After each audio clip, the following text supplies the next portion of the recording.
In the beginning, God created the heavens and the earth.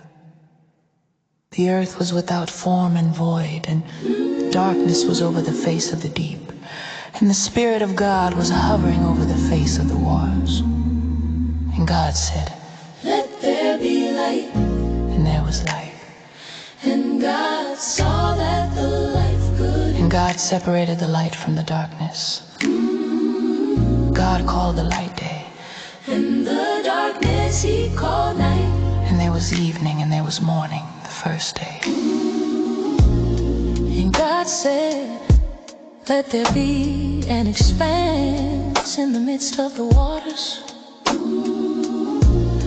And let it separate the waters from the waters." And God made the expanse and separated the waters that were under the expanse from the waters that were above the expanse. And it was so. And God called the expanse heaven. And there was evening and there was morning, the second day. And God said, "Let the waters under the heavens be gathered together into one place. And let the dry land appear." And it was so. God called the dry land earth, and the waters that were gathered together he called seas.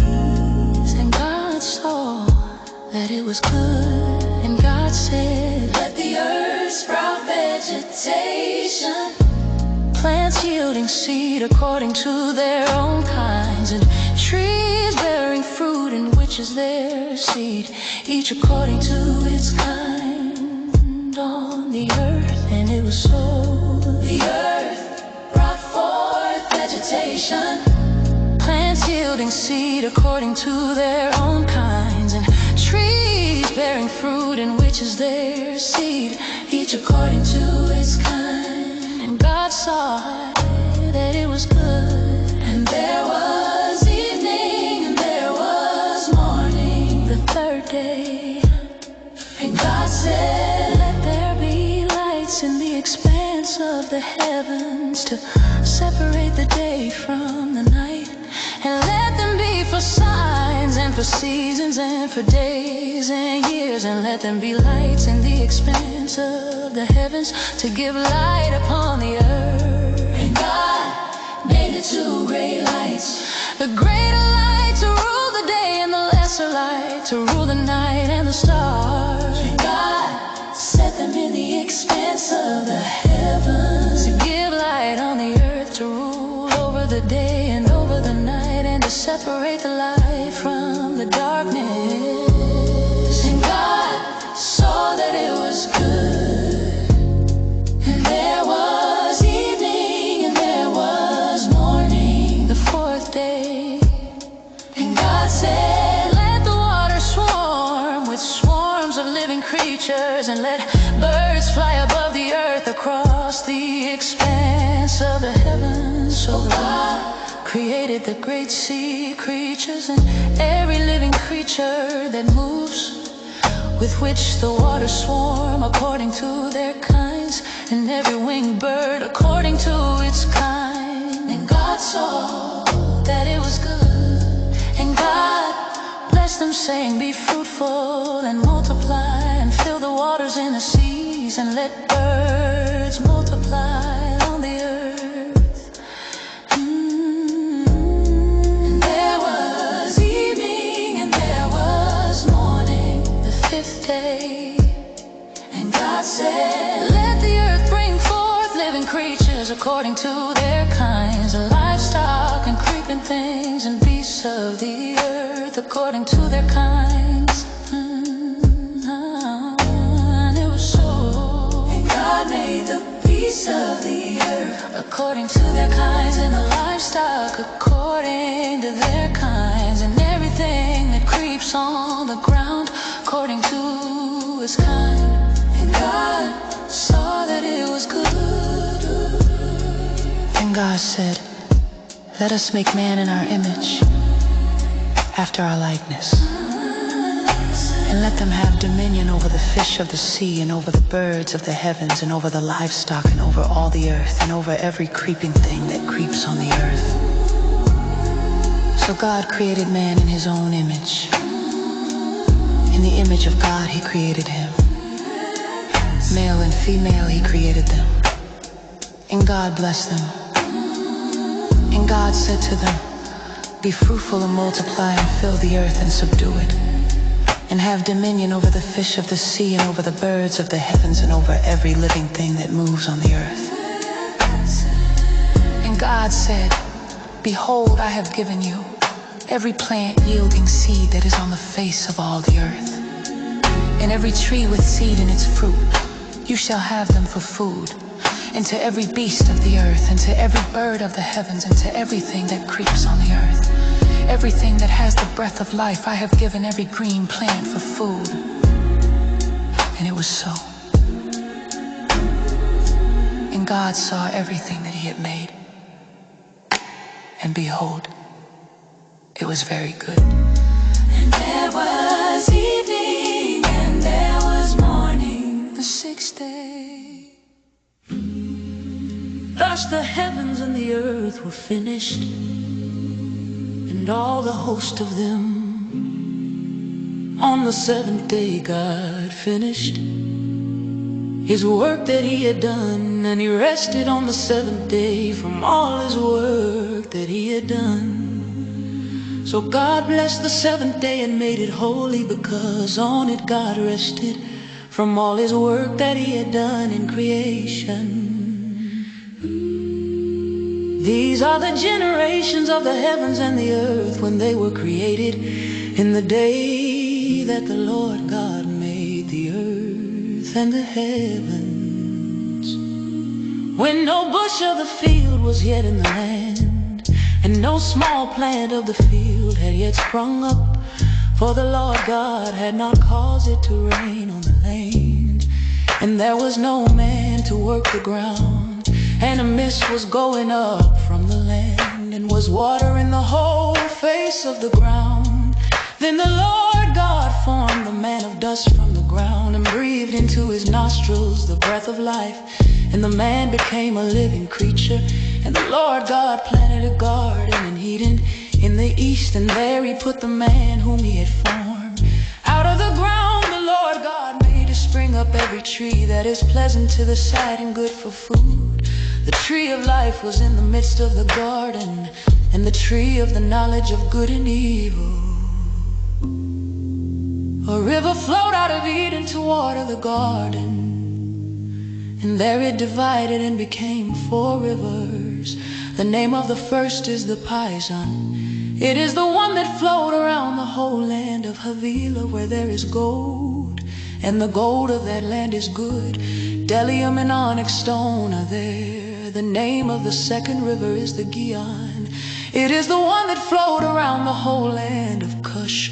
The name of the third river is the Tigris, which flows east of Assyria. And the fourth river is the Euphrates. The Lord God took the man and put him in the garden of Eden to work it and keep it.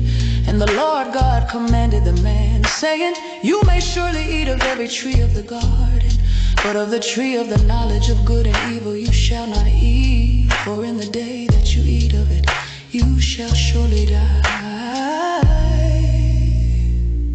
Then the Lord God said, "It is not good that the man should be alone. I will make him a helper fit for him." Now out of the ground the Lord God had formed every beast of the field and every bird of the heavens, and brought them to the man to see what he would call them. And whatever the man called every living creature, that was its name. The man gave names to all livestock, and to the birds of the heavens, and to every beast of the field. But for Adam there was not found a helper fit for him.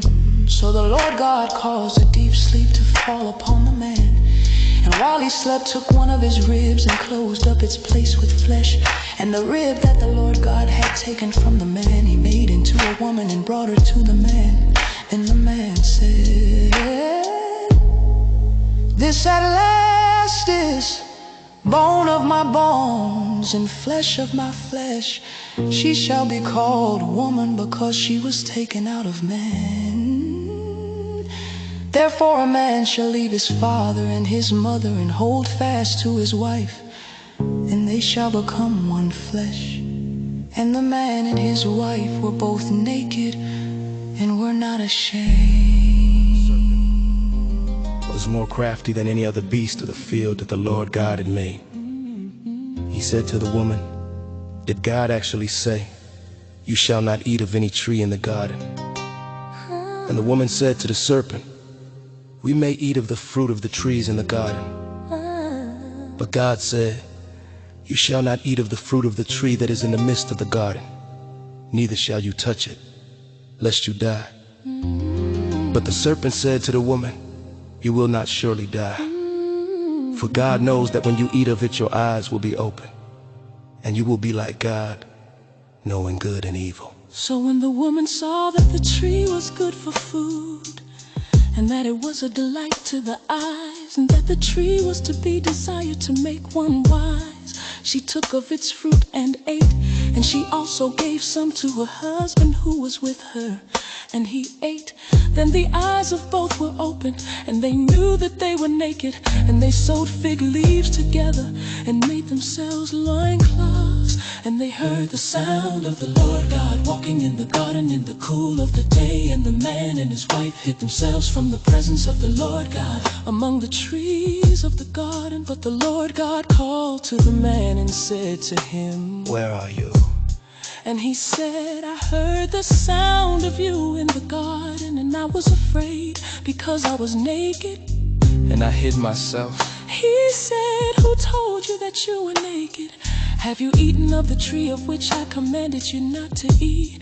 The man said, "The woman whom you gave to be with me, she gave me fruit of the tree, and I ate." Then the Lord God said to the woman, "What is this that you have done?" The woman said, "The serpent deceived me, and I ate." The Lord God said to the serpent, "Because you have done this, cursed are you above all livestock and above all beasts of the field. On your belly you shall go, and dust you shall eat all the days of your life. I will put enmity between you and the woman, and between your offspring and her offspring. He shall bruise your head, and you shall bruise his heel. To the woman he said, I will surely multiply your pain in childbearing. In pain you shall bring forth children. Your desire shall be for your husband, and he shall rule over you." And to Adam he said, "Because you have listened to the voice of your wife, and have eaten of the tree of which I commanded you, you shall not eat of it. Cursed is the ground because of you. In pain you shall eat of it all the days of your life. Thorns and thistles it shall bring forth for you. And you shall eat the plants of the field. By the sweat of your face you shall eat bread, till you return to the ground, for out of it you were taken. For you are dust, and to dust you shall return." The man called his wife's name Eve, because she was the mother of all living. And the Lord God made for Adam and for his wife garments of skins and clothed them. Then the Lord God said, "Behold, the man has become like one of us in knowing good and evil. Now lest he reach out his hand and take also of the tree of life and eat, and live forever." Therefore the Lord God sent him out from the Garden of Eden to work the ground from which he was taken. He drove out the man, and at the east of the Garden of Eden he placed a cherubim and a flaming sword that turned every way to guard the way to the tree of life.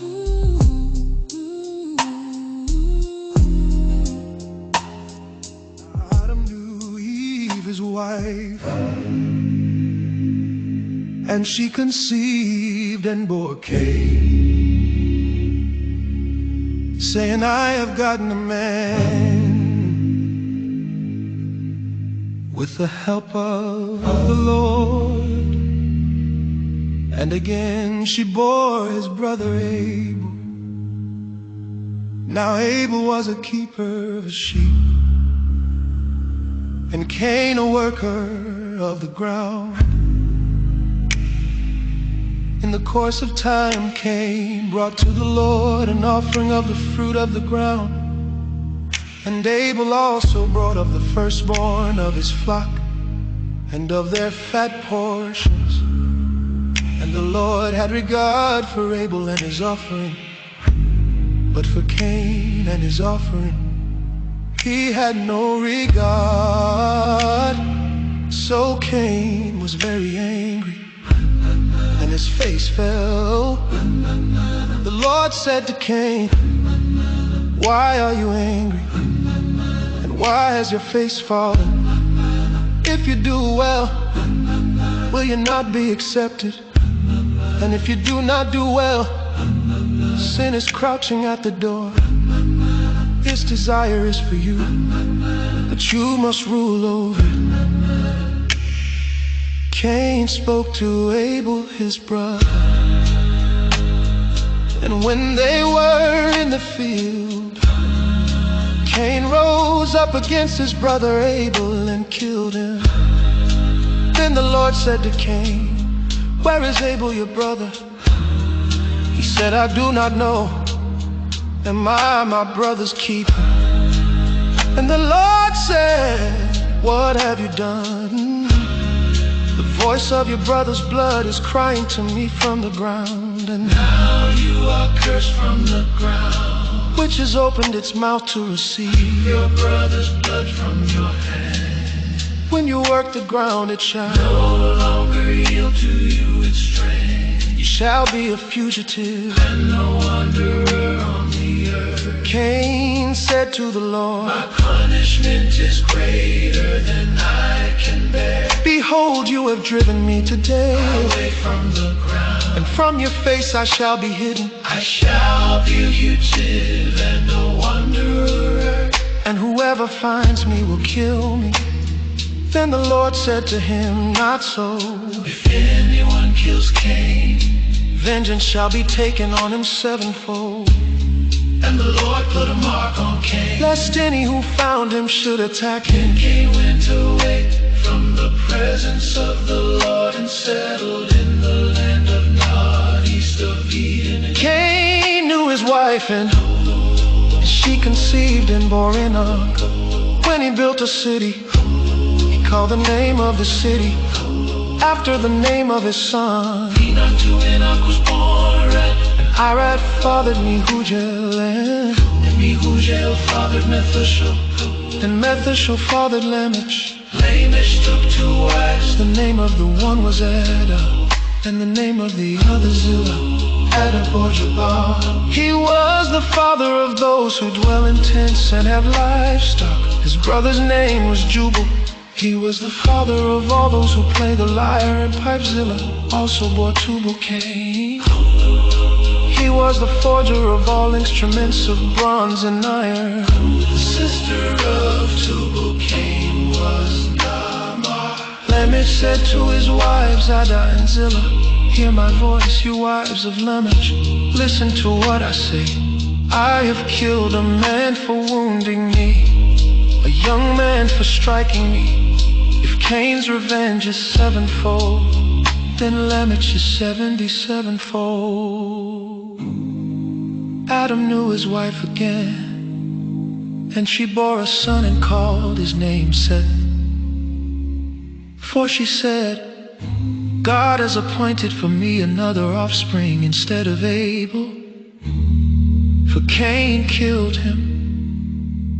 To Seth also a son was born, and he called his name Enosh.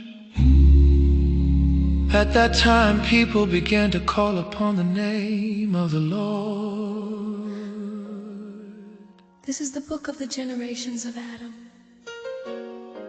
When God created man, he made him in the likeness of God. Male and female, he created them, and he blessed them and named them man when they were created. When Adam had lived 30 years, he fathered a son in his own likeness, after his image, and named him Seth. The days of Adam, after he fathered Seth, were 800 years. And he had other sons and daughters. Thus all the days that Adam lived were 930 years, and he died. When Seth had lived 105 years, years. He fathered Enosh, Seth lived. After he fathered Enosh 87 years, and had other sons and daughters. Thus all the days of Seth were 912 years, and he died. When Enosh had lived 90 years, he fathered Kenan, and Enosh lived. After he fathered Kenan 815 years, and had other sons and daughters. Thus all the days of Enosh were 905 years, and he died. When Kenan had lived 70 years, he fathered Mahalalel. Kenan lived after he fathered Mahalalel 40 years, and had other sons and daughters. Thus all the days of Kenan were 904 years, and he died. When Mahalalel had lived 65 years, he fathered Jared. Mahalalel lived after he fathered Jared 83 years, and had other sons and daughters. Thus all the days of Mahalalel were 95 years, and he died. When Jared had lived 62 years, he fathered Enoch. Jared lived after he fathered Enoch 800 years, and had other sons and daughters. Thus all the days of Jared were 60 years, and he died. When Enoch had lived 65 years, he fathered Methuselah. Enoch walked with God after he fathered Methuselah 300 years, and had other sons and daughters. Thus all the days of Methuselah were 65 years, and he died. When Lamech had lived 82 years, he fathered a son and called his name Noah, saying, out of the ground that the Lord has cursed, this one shall bring us relief from our work, and from the painful toil of our hands. Lamech lived after he fathered Noah 95 years, and had other sons and daughters. Thus all the days of Lamech were 77 years, and he died. After Noah was 500 years old, Noah fathered Shem, Ham, and Japheth. Man began to multiply on the face of the land, and daughters were born to them. The sons of God saw that the daughters of man were attractive, and they took as their wives any they chose. Then the Lord said, my spirit shall not abide in man forever, for he is flesh, his days shall be 120 years. The Nephilim were on the earth in those days, and also afterward, when the sons of God came in to the daughters of man, and they bore children to them. These were the mighty men who were of old, the men of renown. The Lord saw that the wickedness of man was great in the earth, and that every intention of the thoughts of his heart was only evil continually. And the Lord regretted that he had made man on the earth, and it grieved him to his heart. So the Lord said, I will blot out man whom I have created from the face of the land, man and animals and creeping things and birds of the heavens, for I am sorry that I have made them. But Noah found favor in the eyes of the Lord. These are the generations of Noah. Noah Was a righteous man, blameless in his generation. Noah walked with God. And Noah had 3 sons, Shem, Ham, and Japheth. Now the earth was corrupt in God's sight, and the earth was filled with violence. And God saw the earth, and behold, it was corrupt, for all flesh had corrupted their way on the earth. And God said to Noah, I have determined to make an end of all flesh, for the earth is filled with violence through them. Behold, I will destroy them with the earth. Make yourself an ark of gopher wood. Make rooms in the ark, and cover it inside and out with pitch. This is how you are to make it. The length of the ark, 300 cubits, its breadth 50 cubits, and its height 30 cubits.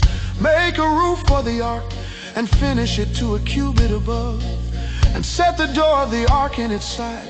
Make it with lower, second, and third decks, for behold, I will bring a flood of waters upon the earth, to destroy all flesh, in which is the breath of life under heaven.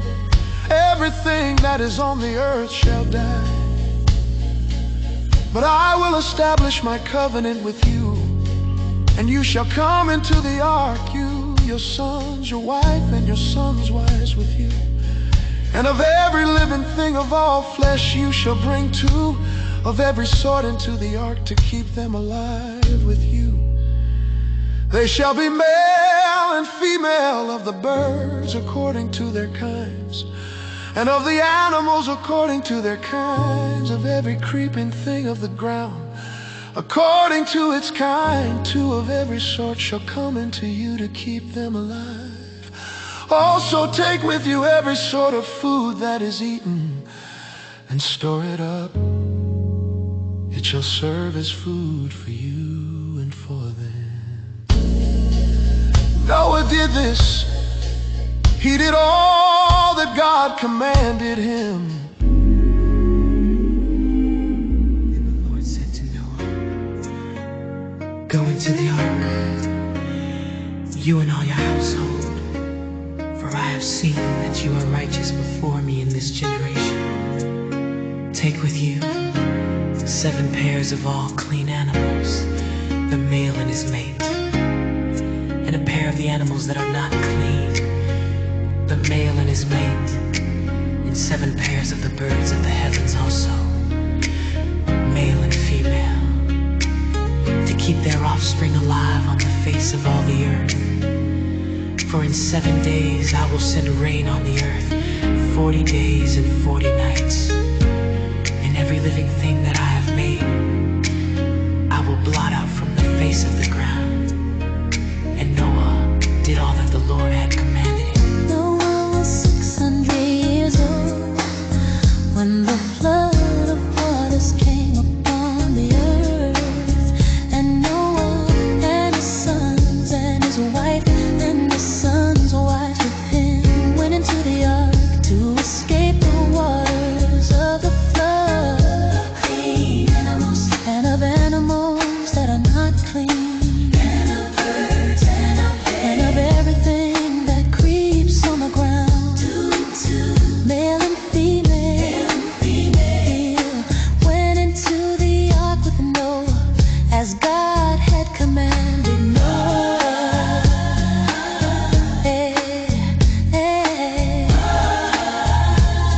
As God had commanded Noah.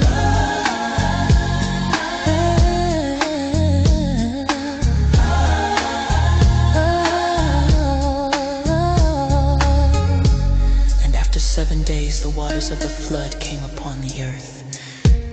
In the 600th year of Noah's life, in the 2nd month, on the 17th day of the month, on that day all the fountains of the great deep burst forth, and the windows of the heavens were opened, and rain fell upon the earth 40 days and 40 nights.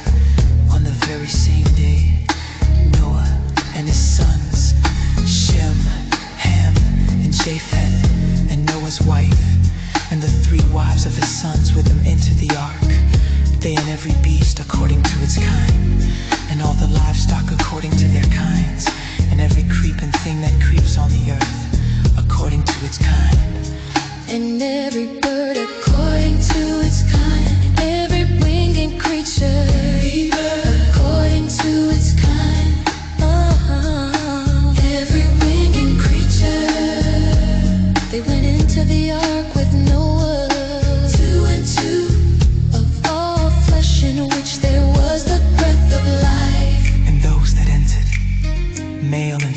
male of all flesh, went in as God had commanded him, and the Lord shut him in. The flood continued 40 days on the earth. The waters increased and bore up the ark, and it rose high above the earth. The waters prevailed and increased greatly on the earth, and the ark floated on the face of the waters, and the waters prevailed so mightily on the earth that all the high mountains on the whole heaven were covered. The waters prevailed above the mountains, covering them 15 cubits deep, and all flesh died that moved on the earth. Birds, livestock, beasts, all swarming creatures, the swarm on the earth, and all mankind, everything on the dry land, in whose nostrils was the breath of life, died. He blotted out every living thing that was on the face of the ground, men and animals and creeping things, and birds of the heavens. They were blotted out. Only Noah was left, and those who were with him in the ark, and the waters prevailed on the earth 50 days. But God remembered Noah and all the beasts and all the livestock that were with him in the ark.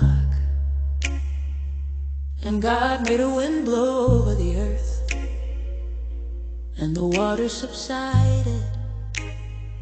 The fountains of the deep and the windows of the heavens were closed. The rain from the heavens was restrained, and the waters receded from the earth continually. At the end of 50 days, the waters had abated, and in the 7th month, on the 17th day of the month, the ark came to rest on the mountains of Ararat.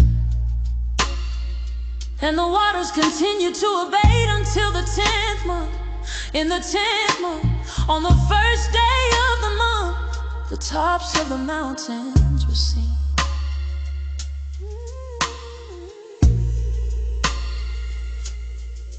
At the end of 40 days, Noah opened the window of the ark that he had made and sent forth a raven. It went to and fro until the waters were dried up from the earth.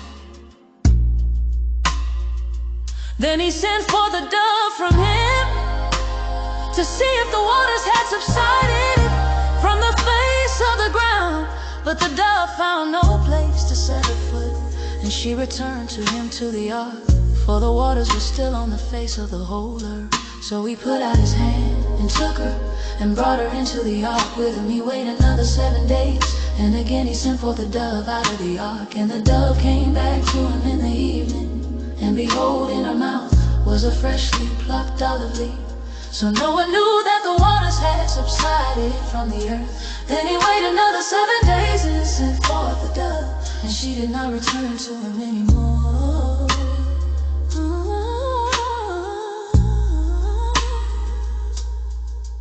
In the 601st year, in the 1st month, the 1st day of the month, the waters were dried from off the earth. And Noah removed the covering of the ark and looked, and behold, the face of the ground was dry. In the 2nd month, on the 27th day of the month, the earth had dried out.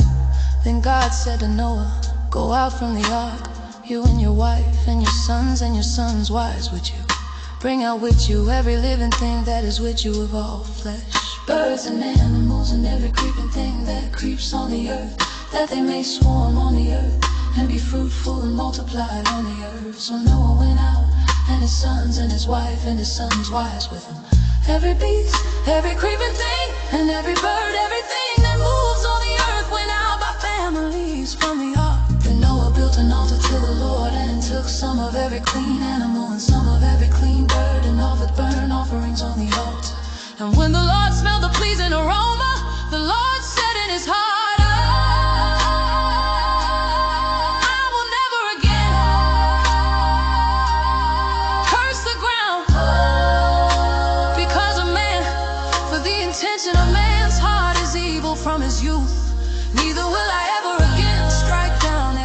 creature as I have done.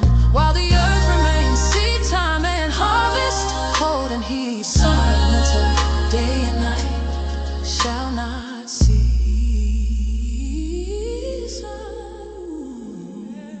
God bless Noah and his sons and said to them, be fruitful and multiply and fill the earth.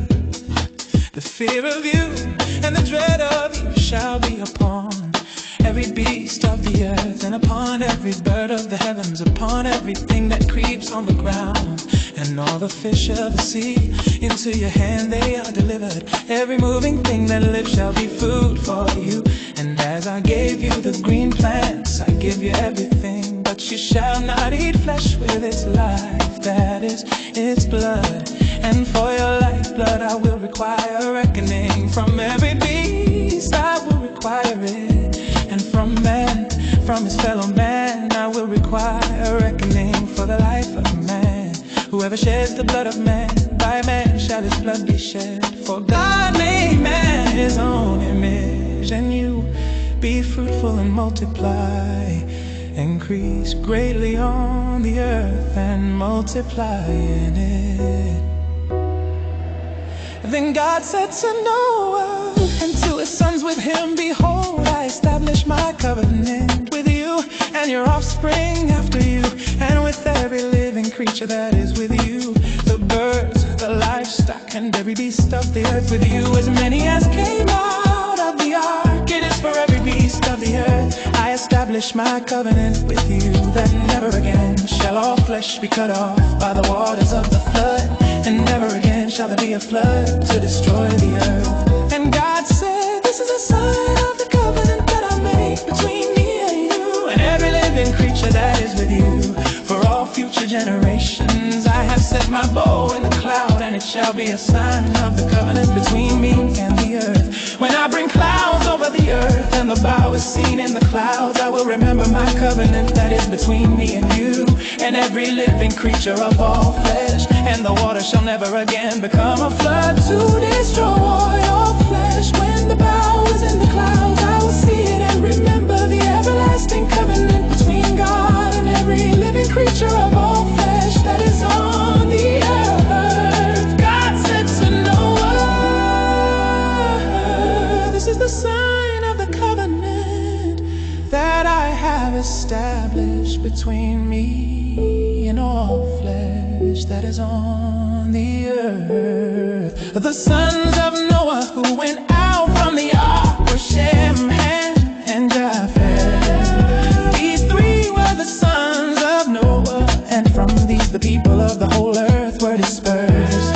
Noah began to be a man of the soil fair, and he planted a vineyard. He drank of the wine and became drunk and lay uncovered in his tent. And Ham, the father of Canaan, saw the nakedness of his father and told his two brothers outside. Then Shem and Japheth took a garment, laid it on both their shoulders, and walked backward and covered the nakedness of their father. Their faces were turned backward, and they did not see their father's nakedness. When Noah woke from his wine and knew what his youngest son had done to him, he said, cursed be Canaan, a servant of servants shall he be to his brothers. He also said, blessed be the Lord, the God of Shem, and let Canaan be a servant. May God enlarge Japheth, and let him dwell in the tents of Shem, and let Canaan be his servant. After the flood, Noah lived 350 years. All the days of Noah were 9 feet 50 years, and he died. Of the generations of the sons of Noah, Shem, Ham, and Japheth's sons were born to them after the flood. The sons of Japheth, Gomer, Magog, Madai, Javan, Tubal, Meshech, and Tiras. The sons of Gomer, Ashkenaz, Repitah, and Togarmah.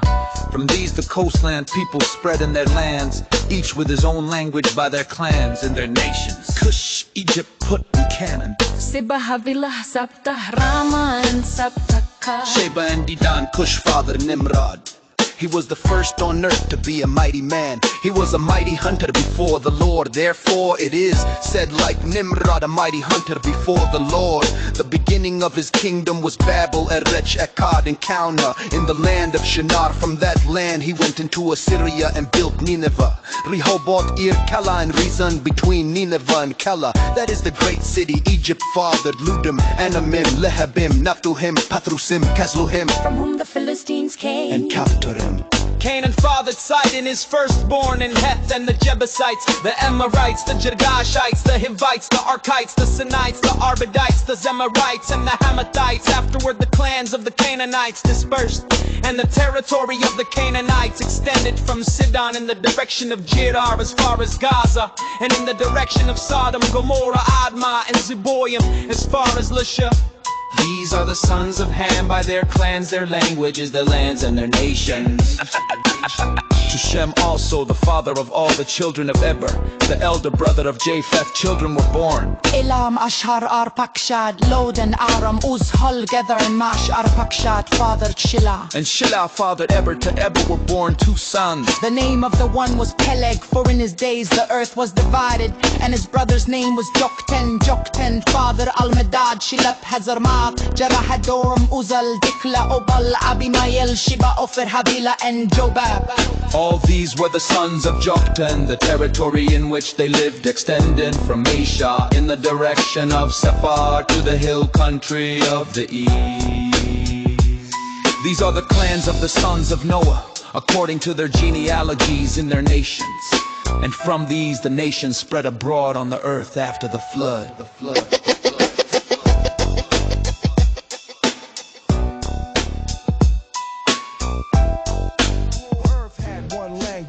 And the same words, and as people migrated from the east, they found a plain in the land of Shinar and settled there. And they said to one another, come let us make bricks and burn them thoroughly. And they had brick for stone and bitumen for mortar. Then they said, come let us build ourselves a city and a tower with its top in the heavens, and let us make a name for ourselves, lest we be dispersed over the face of the whole earth. And the Lord came down to see the city and the tower which the children of man had built. And the Lord said, behold, they are one people, and they have all one language. And this is only the beginning of what they will do, and nothing that they propose to do will now be impossible for them. Come, let us go down.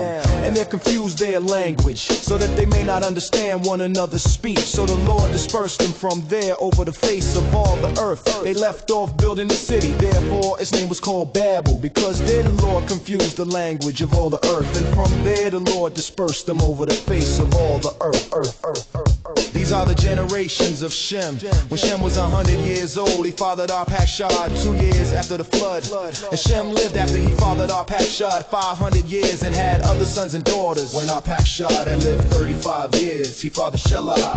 And Arpachshad lived after he fathered Shelah 43 years and had other sons and daughters. When Shelah had lived 30 years, he fathered Eber. And Shelah lived after he fathered Eber 403 years and had other sons and daughters. When Eber had lived 34 years, he fathered Peleg. And Eber lived after he fathered Peleg 430 years and had other sons and daughters. When Peleg had lived 30 years, he fathered Ru. And Peleg lived after he fathered Ru 209 years and had other sons and daughters. When Ru had lived 32 years, he fathered Serug.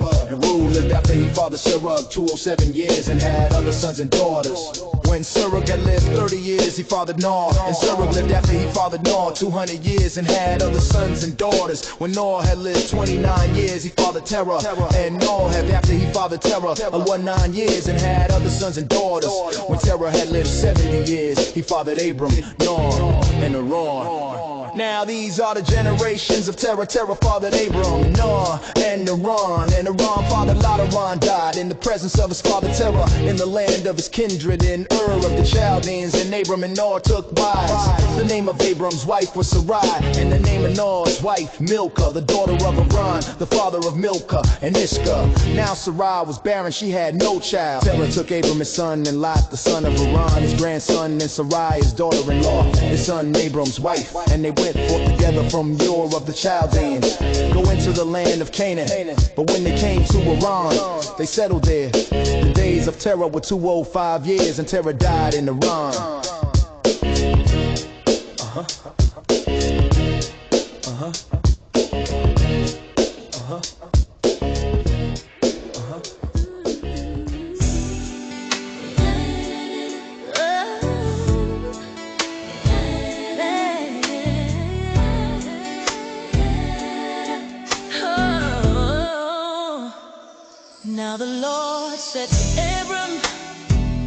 go from your country and your kindred and your father's house to the land that I will show you.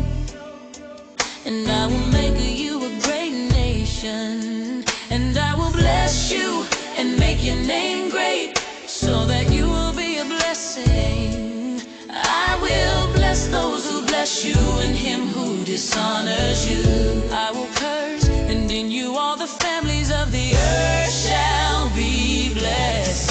So Abram went as the Lord had told him, and Lot went with him.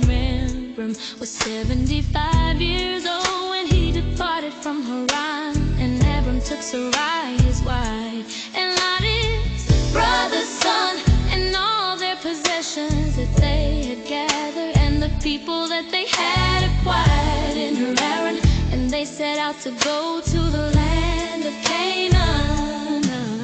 When they came to the land of Canaan, Abram passed through the land to the place at Shechem, to the oak of Morley. At that time the Canaanites were in the land.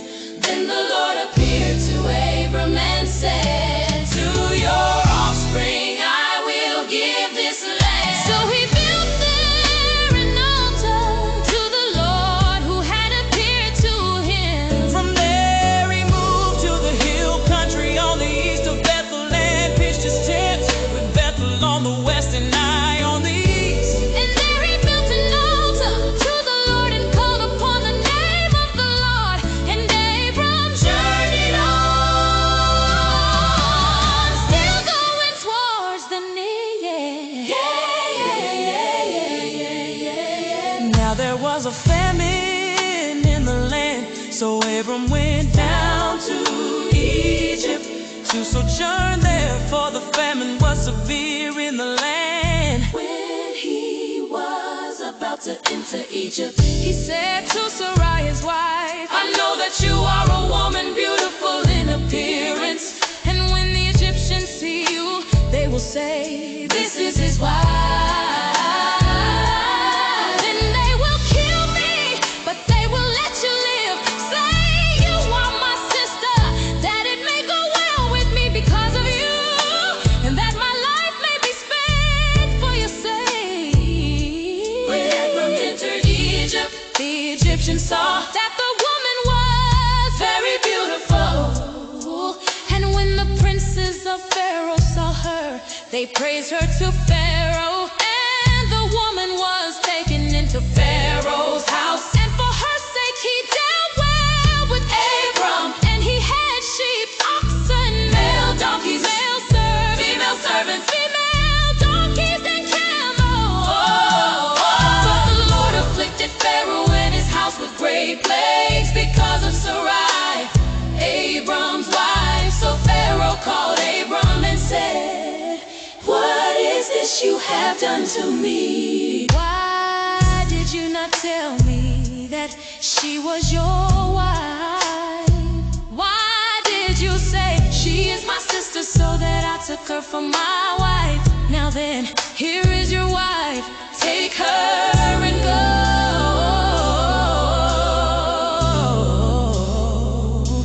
And Pharaoh gave men orders concerning him,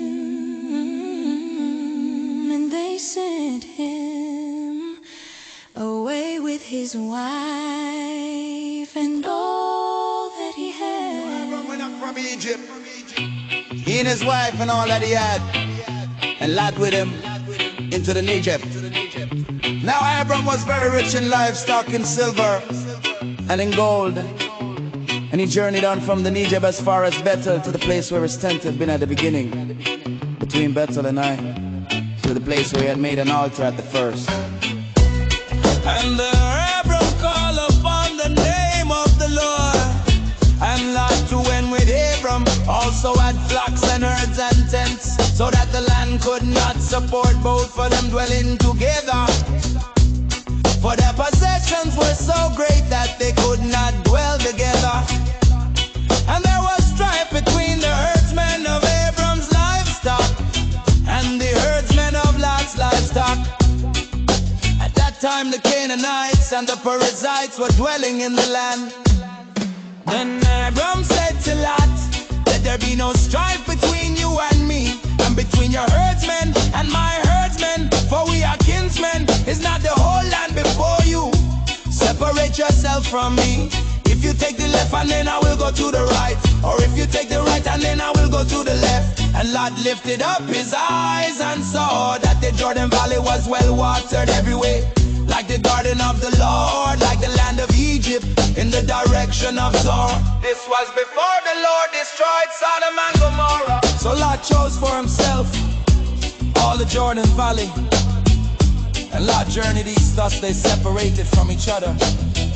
Abram settled in the land of Canaan, while Lot settled among the cities of the valley and moved his tent as far as Sodom. Now the men of Sodom were wicked, great sinners against the Lord.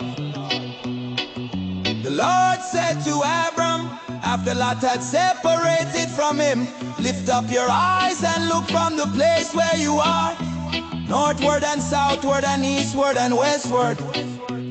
For all the land that you see I will give to you, and to your offspring forever I will make your offspring as the dust of the earth, so that if one can count the dust of the earth, your offspring also can be counted. Arise, walk through the land, its length and its breadth, for I will give it to you. So Abram moved his tent and came and settled by the oaks of Mamre, which are at Hebron, and there rebuilt an altar to the Lord.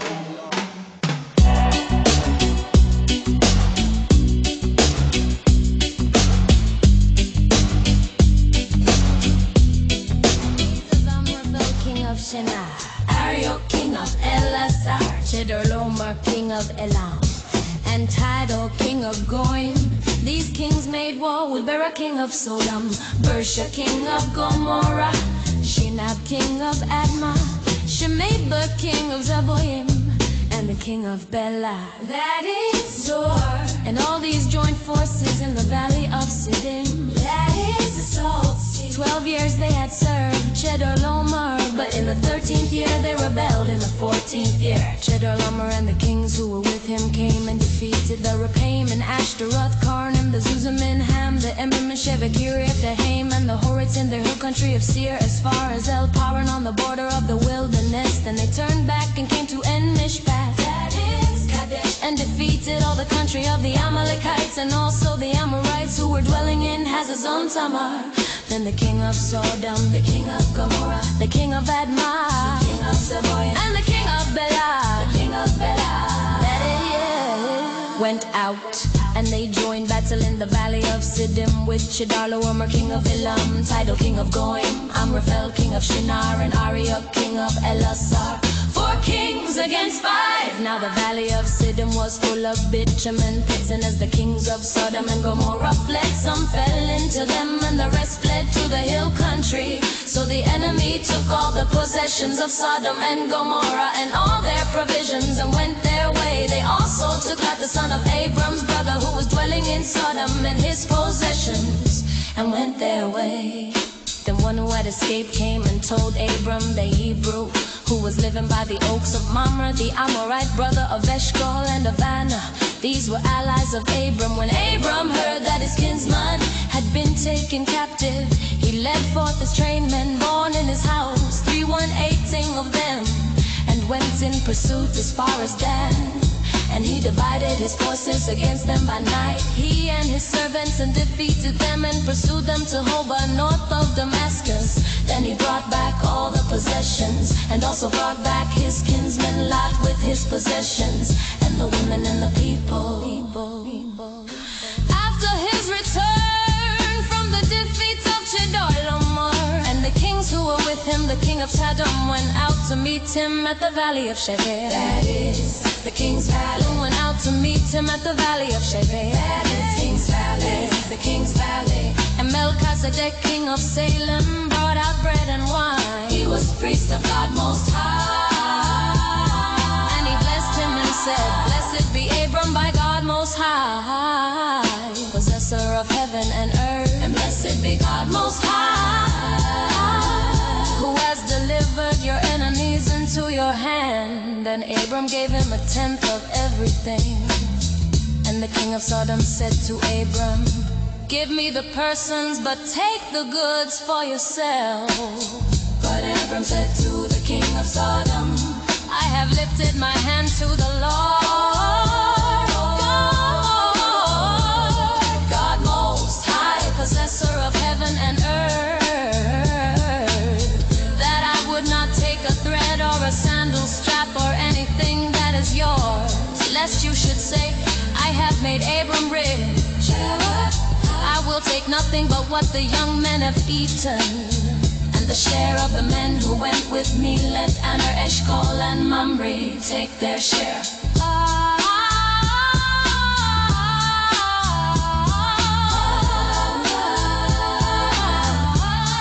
And take their share. After these things, the word of the Lord came to Abram in a vision. Fear not, Abram, I am your shield. Your reward shall be very great. But Abram said, oh Lord God, what will you give me? For I continue childless, and the heir of my house is Eliezer of Damascus. And Abram said, behold, you have given me no offspring, and a member of my household will be my heir. And behold, the word of the Lord came to him, this man shall not be your heir, your very own son shall be your heir. And he brought him outside and said, look toward heaven and number the stars, if you are able to number them. Then he said to him, so shall your offspring be. And he believed the Lord, and he counted it to him as righteousness. And he said to him, I am the Lord who brought you out from Ur of the Chaldeans to give you this land to possess. But he said, O Lord God, how am I to know that I shall possess it? He said to him, bring me a heifer 3 years old, a female goat 3 years old, a ram 3 years old, a turtle dove, and a young pigeon. And he brought him all these, cut them in half, and laid each half over against the other. But he did not cut the birds in half, for when birds of prey came down on the carcasses, Abram drove them away. As the sun was going down, a deep sleep fell on Abram, and behold, dreadful and great darkness fell upon him. Then the Lord said to Abram, know for certain that your offspring will be sojourners in a land that is not theirs, and will be servants there, and they will be afflicted for 400 years. But I will bring judgment on the nation that they serve, and afterward they shall come out with great possessions. As for you, you shall go to your fathers in peace. You shall be buried in a good old age, and they shall come back here in the 4th generation. For the iniquity of the Amorites is not yet complete. When the sun had gone down and it was dark, behold, a smoking fire pot and a flaming torch passed between these pieces. On that day the Lord made a covenant with Abram, saying, to your offspring I give this land, from the river of Egypt to the great river, the river Euphrates, the land of the Kenites, the Kenizzites, the Kadmonites, the Hittites, the Perizzites, the Rephaim, the Amorites, the Canaanites, the Girgashites, and the Jebusites.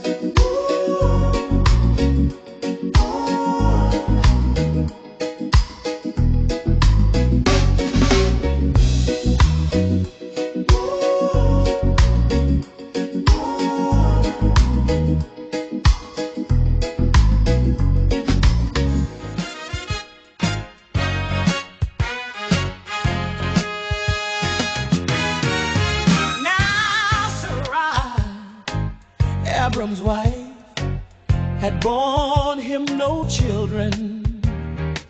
She had a female Egyptian servant whose name was Hagar.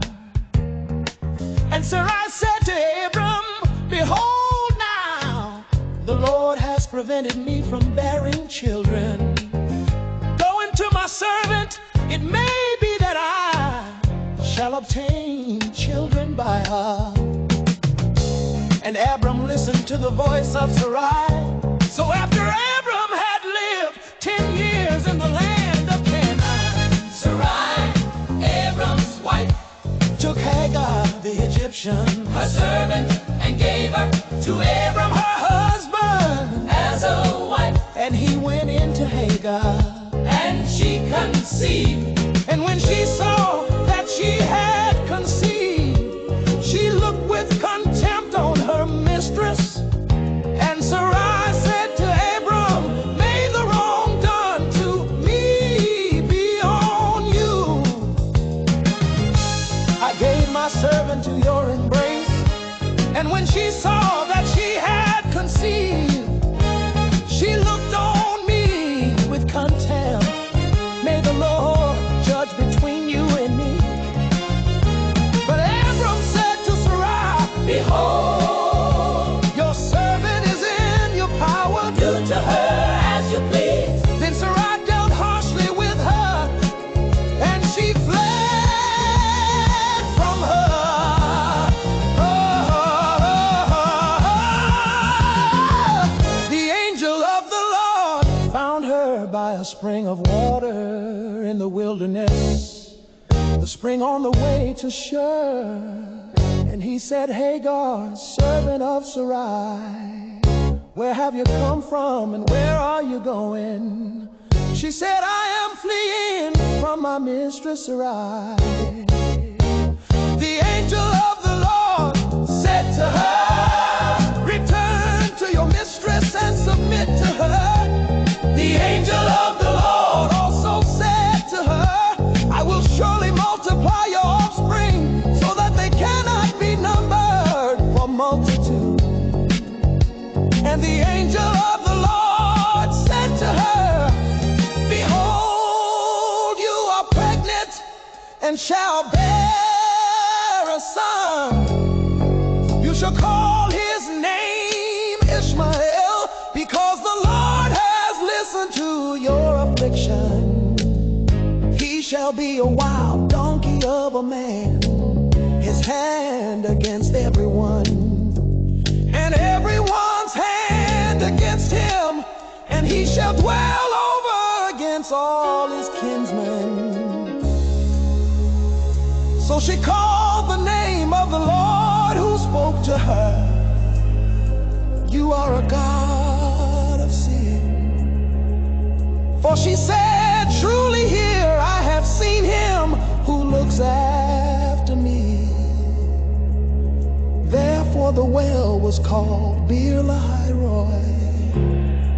It lies between Kadesh and Beer. And Hagar bore Abram a son, And Abram called the name of his son who Hagar bore. Ishmael was 86 years old when Hagar bore Ishmael. Who Hagar bore.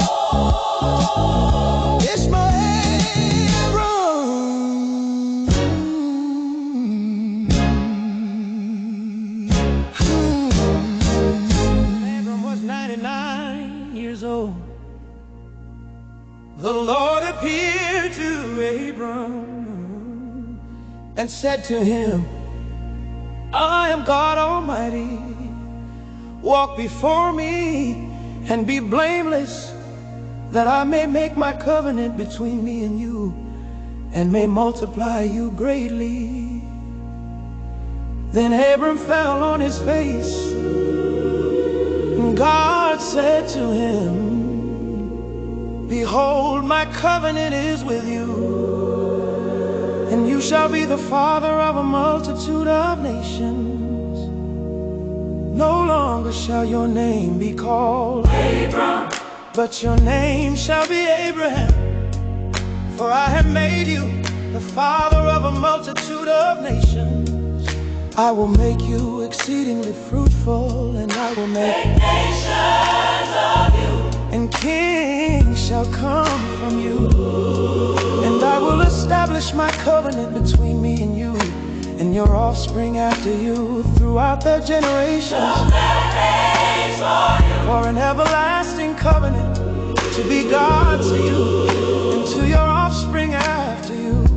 And I will give to you, and to your offspring after you, the land of your sojourning, all the land of Canaan, for an everlasting possession.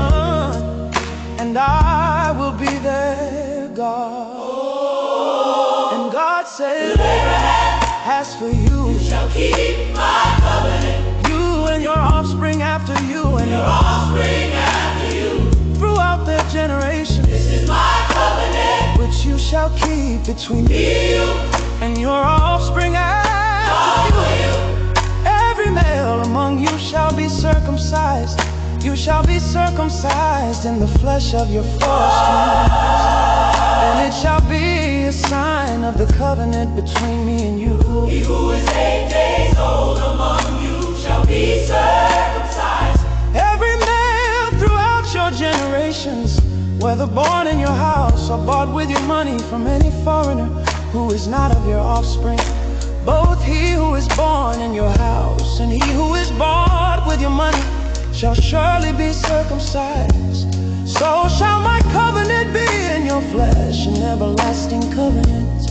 Any uncircumcised male who is not circumcised in the flesh of his foreskin shall be cut off from his people. He has broken my covenant. And God said, Abraham, as for Sarai your wife, you shall name Sarai. But Sarah shall be her name. I will bless her, and moreover I will give you a son by her. I will bless her, and she shall become nations. Kings of people shall come from her. Then Abraham fell on his face and laughed and said to himself, shall a child be born to a man who is 100 years old? Shall Sarah, who is 90 years old, bear a child? And Abraham said to God, oh, that Ishmael might live before you. God said no, but Sarah your wife shall bear you a son, and you shall call his name Isaac. I will establish my covenant with him as an everlasting covenant for his offspring after him. As for Ishmael, I have heard you. Behold, I have blessed him, and will make him fruitful and multiply him greatly. He shall father 12 princes, and I will make him into a great nation.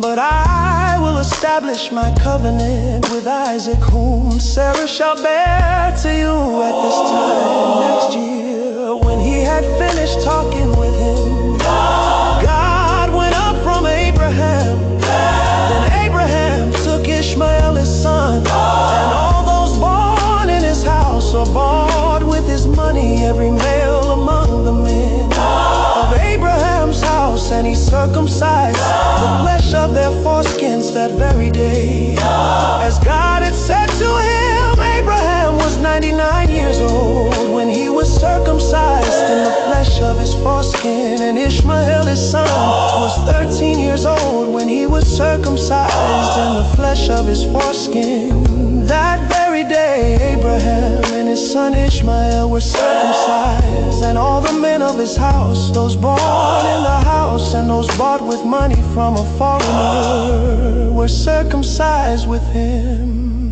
And the Lord appeared to him by the oaks of Mamre,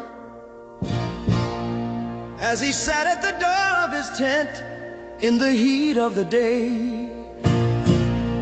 He lifted up his eyes and looked, and behold, 3 men were standing in front of him.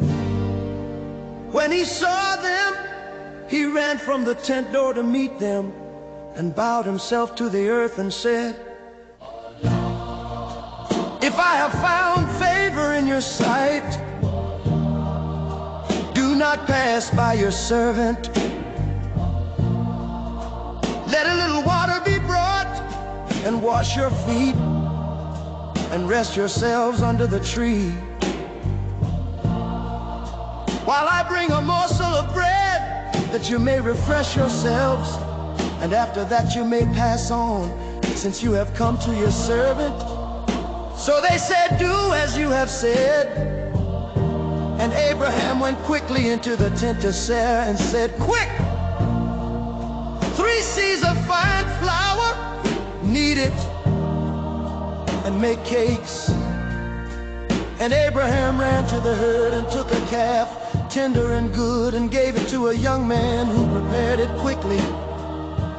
Then he took curds and milk and the calf that he had prepared and set it before them. And he stood by them under the tree while they ate. They said to him, where is Sarah, your wife? And he said, she is in the tent. The Lord said, I will surely return to you about this time next year, and Sarah, your wife, shall have a son. And Sarah was listening at the tent door behind him. Now Abraham and Sarah were old, advanced in years. The way of women had ceased to be with Sarah. So Sarah laughed to herself, saying, after I am worn out and my Lord is old, shall I have pleasure? The Lord said to Abraham, why did Sarah laugh and say, shall I indeed bear a child now that I am old? Is anything too hard for the Lord? At the appointed time I will return to you about this time next year, and Sarah shall have a son. But Sarah denied it, saying, I did not laugh, for she was afraid. He said, no, but you did laugh. Then the men set out from there, and they looked down towards Sodom, and Abraham went with them to set them on their way. The Lord said, shall I hide from Abraham what I am about to do, seeing that Abraham shall surely become a great and mighty nation, and all the nations of the earth shall be blessed in him? For I have chosen him, that he may command his children and his household after him, to keep the way of the Lord by doing righteousness and justice, so that the Lord may bring to Abraham what he has promised him.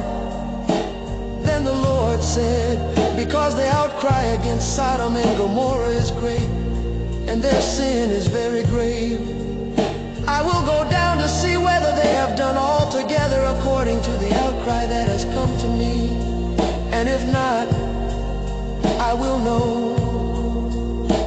So the men turned from there and went towards Sodom, but Abraham still stood before the Lord.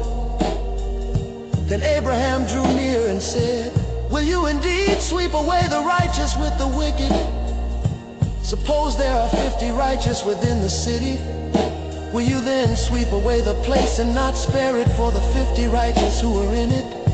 Far be it from you to do such a thing, to put the righteous to death with the wicked, so that the righteous fare as the wicked.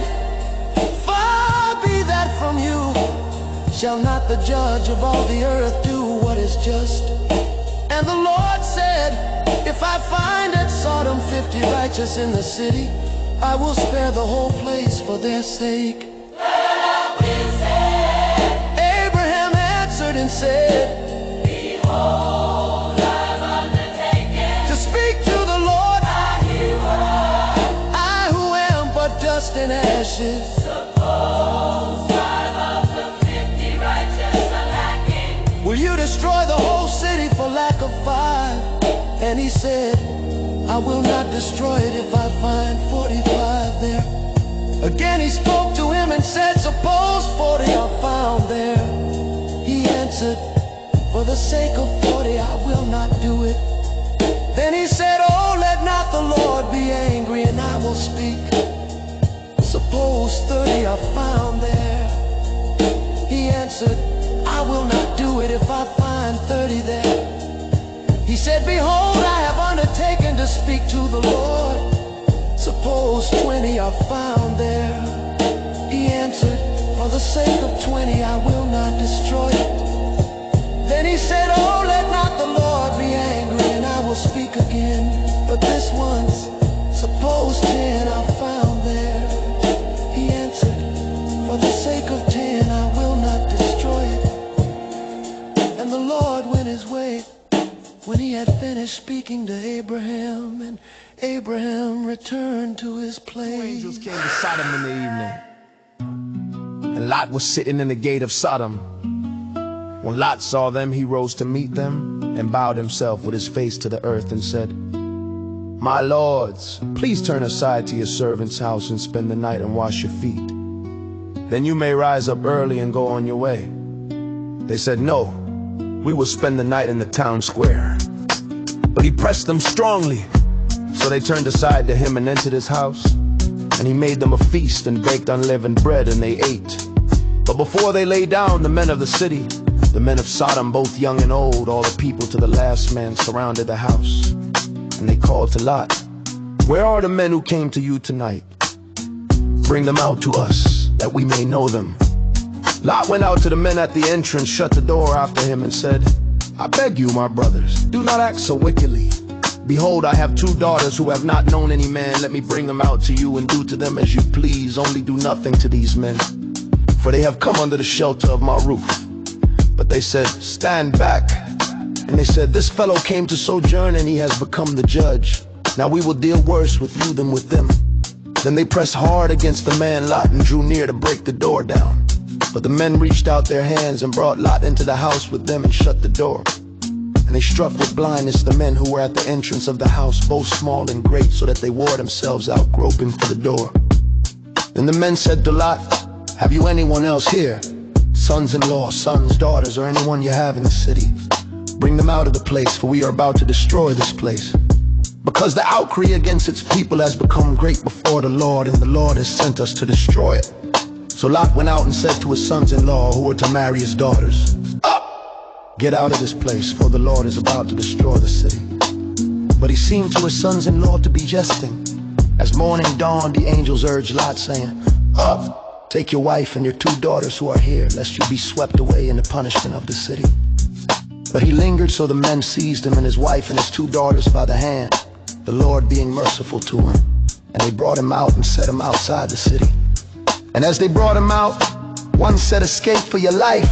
Do not look back or stop anywhere in the valley. Escape to the hills, lest you be swept away. And Lot said to them, oh no, my lords, behold, your servant has found favor in your sight. And you have shown me great kindness in saving my life. But I cannot escape to the hills, lest the disaster overtake me and I die. Behold, this city is near enough to flee to, and it is a little one. Let me escape there, is it not a little one? And my life will be saved. He said to him, behold, I grant you this favor also, that I will not overthrow the city of which you have spoken. Escape there quickly, for I can do nothing till you arrive there. Therefore the name of the city was called Zor. The sun had risen on the earth when Lot came to Zor. Then the Lord rained on Sodom and Gomorrah sulfur and fire from the Lord out of heaven. And he overthrew those cities and all the valley and all the inhabitants of the cities, and what grew on the ground. But Lot's wife, behind him, looked back, and she became a pillar of salt. Into the place where he had stood before the Lord, and he looked down towards Sodom and Gomorrah and toward all the land of the valley. And he looked, and behold, the smoke of the land went up like the smoke of a furnace. So it was that when God destroyed the cities of the valley, God remembered Abraham and sent Lot out of the midst of the overthrow, when he overthrew the cities in which Lot had lived. Now Lot went up out of Zor and lived in the hills with his 2 daughters, for he was afraid to live in Zor, so he lived in a cave with his 2 daughters. And the firstborn said to the younger, our father is old, and there is not a man on earth to come into us after the manner of all the earth. Come, let us make our father drink wine, and we will lie with him, that we may preserve offspring from our father. So they made their father drink wine that night, and the firstborn went in and lay with her father. He did not know when she lay down or when she arose. The next day, the firstborn said to the younger, "Behold, I lay last night with my father. Let us make him drink wine tonight also. Then you go in and lie with him, that we may preserve offspring from our father." So they made their father drink wine that night also, and the younger arose and lay with him, and he did not know when she lay down or when she arose. Thus both the daughters of Lot became pregnant by their father. The firstborn bore a son and called his name Moab. He is the father of the Moabites to this day. The younger also bore a son and called his name Ben-Ammi. He is the father of the Ammonites to this day. Abraham journeyed toward the territory of the Negev and lived between Kadesh and Shur, and he sojourned in Gerar. And Abraham said of Sarah his wife, "She is my sister." And Abimelech, king of Gerar, sent and took Sarah. But God came to Abimelech in a dream by night and said to him, "Behold, you are a dead man because of the woman whom you have taken, for she is a man's wife." Now Abimelech had not approached her, so he said, "Lord, will you kill an innocent people? Did he not himself say to me, 'She is my sister'?" And she herself said, "He is my brother. In the integrity of my heart and the innocence of my hands, I have done this." Then God said to him in the dream, "Yes, I know that you have done this in the integrity of your heart, and it was I who kept you from sinning against me. Therefore I did not let you touch her. Now then, return the man's wife, for he is a prophet, so that he will pray for you and you shall live. But if you do not return her, know that you shall surely die, you and all who are yours." So Abimelech rose early in the morning and called all his servants and told them all these things. And the men were very much afraid. Then Abimelech called Abraham and said to him, "What have you done to us? And how have I sinned against you, that you have brought on me and my kingdom a great sin? You have done to me things that ought not to be done." And Abimelech said to Abraham, "What did you see that you did this thing?" Abraham said, "I did it because I thought, there is no fear of God at all in this place, and they will kill me because of my wife. Besides, she is indeed my sister, the daughter of my father, though not the daughter of my mother, and she became my wife. And when God caused me to wander from my father's house, I said to her, 'This is the kindness you must do me. At every place to which we come, say of me, he is my brother.' Then Abimelech took sheep and oxen,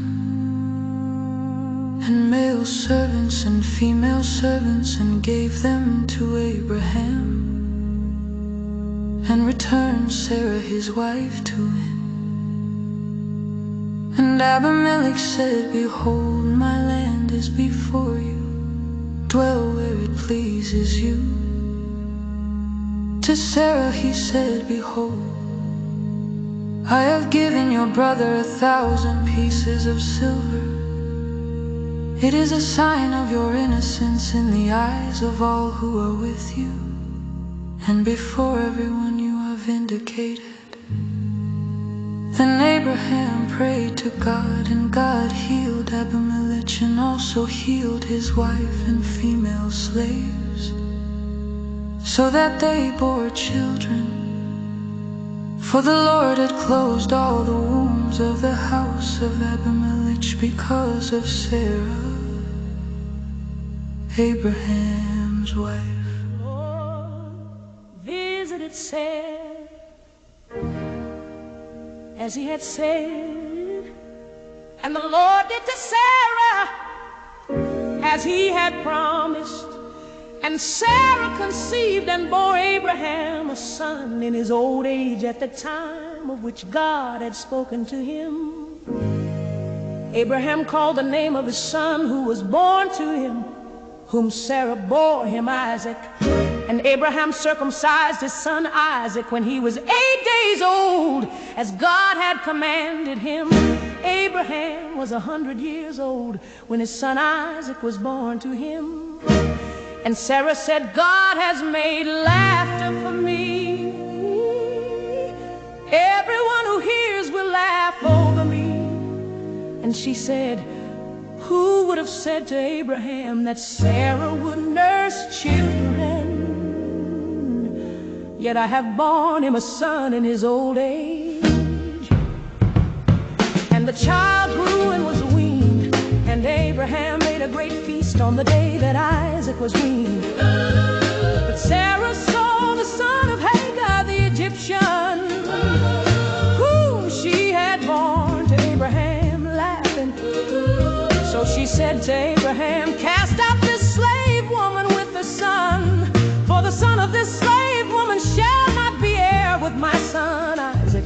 And the thing was very displeasing to Abraham on account of his son. But God said to Abraham, be not displeased because of the boy and because of your slave woman. Whatever Sarah says to you, do as she tells you, for through Isaac shall your offspring be named. And I will make a nation of the son of the slave woman also, because he is your offspring. So Abraham rose early in the morning and took bread and a skin of water and gave it to Hagar, putting it on her shoulder along with the child, and sent her away. And she departed and wandered in the wilderness of Beersheba.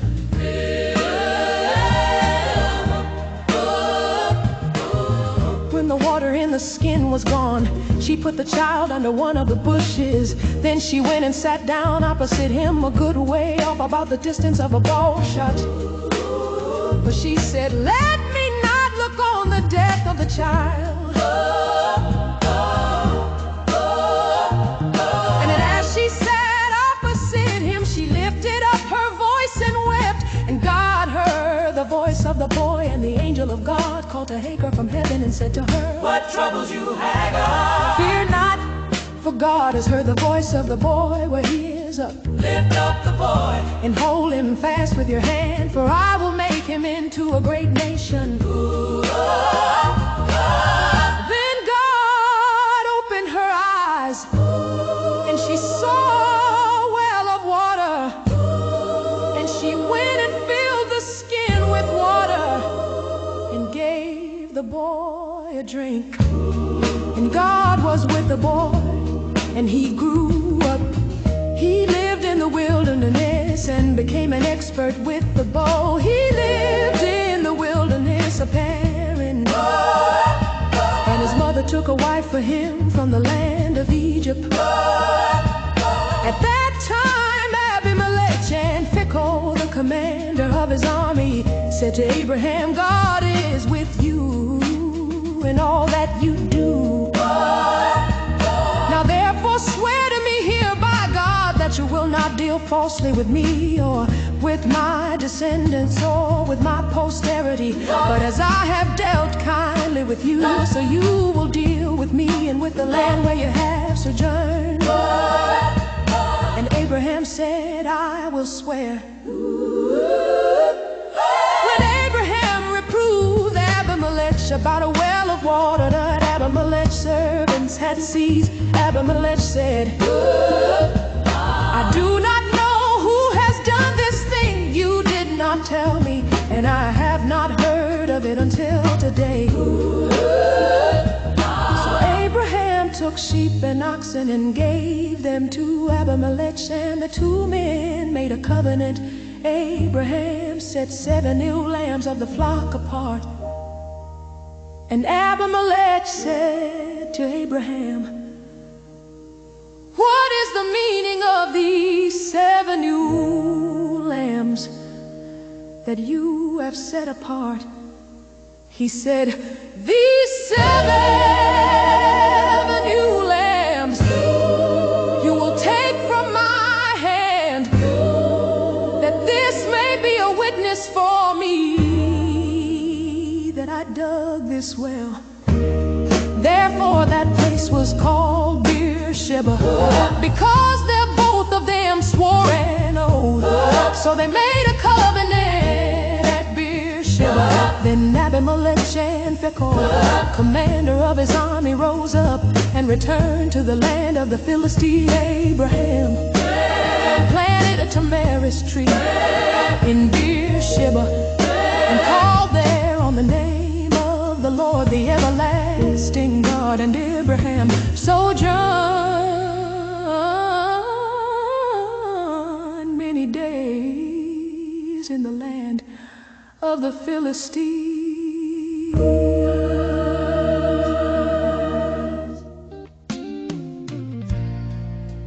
After these things, God tested Abraham and said to him, Abraham. And he said, here I am. He said, take your son, your only son Isaac, whom you love, and go to the land of Moriah and offer him there as a burnt offering on one of the mountains of which I shall tell you. So Abraham rose early in the morning, saddled his donkey, and took 2 of his young men with him and his son Isaac. And he cut the wood for the burnt offering and arose and went to the place of which God had told him. On the 3rd day, Abraham lifted up his eyes and saw the place from afar. Abraham said to his young men, stay here with the donkey. I and the boy will go over there and worship and come again to you. And Abraham took the wood of the burnt offering and laid it on Isaac his son. And he took in his hand the fire and the knife. So they went both of them together. And Isaac said to his father Abraham, my father. And he said, here I am, my son. He said, behold the fire and the wood, but where is the lamb for a burnt offering? Abraham said, God will provide for himself the lamb for a burnt offering, my son. So they went both of them together. And Isaac said to his father Abraham, and he said, here I am, my son.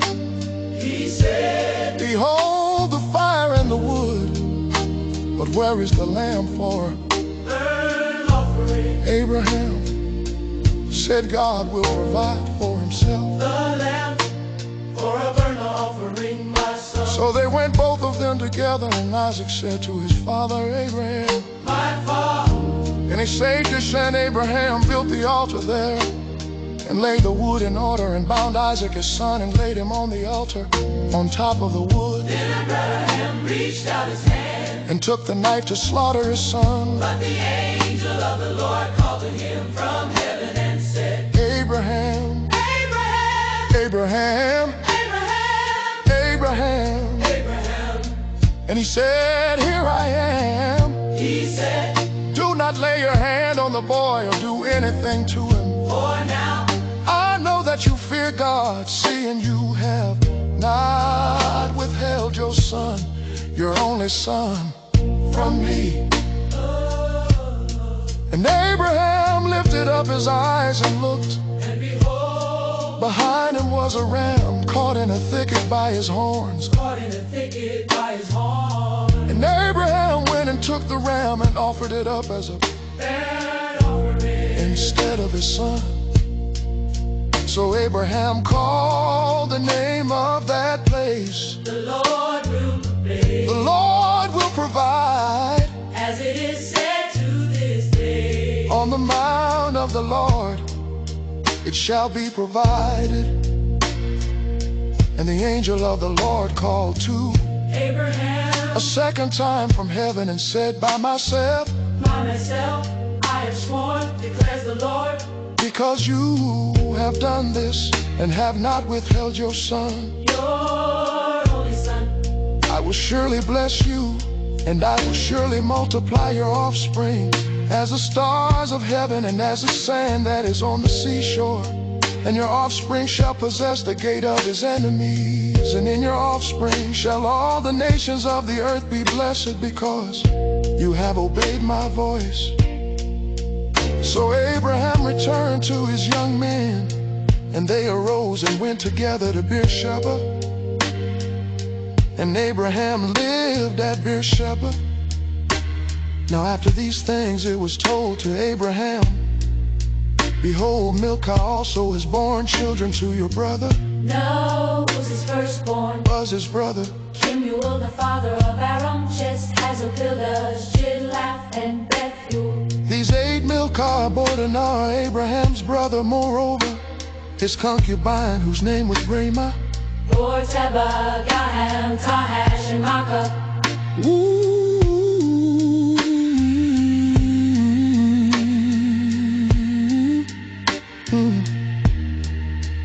Yeah. Sarah lived until these certain years. These were the years of the life of Sarah. And Sarah died at Kiriath Arba, That is Hebron. in the land of Canaan. And Abraham went in to mourn for Sarah and to weep for her.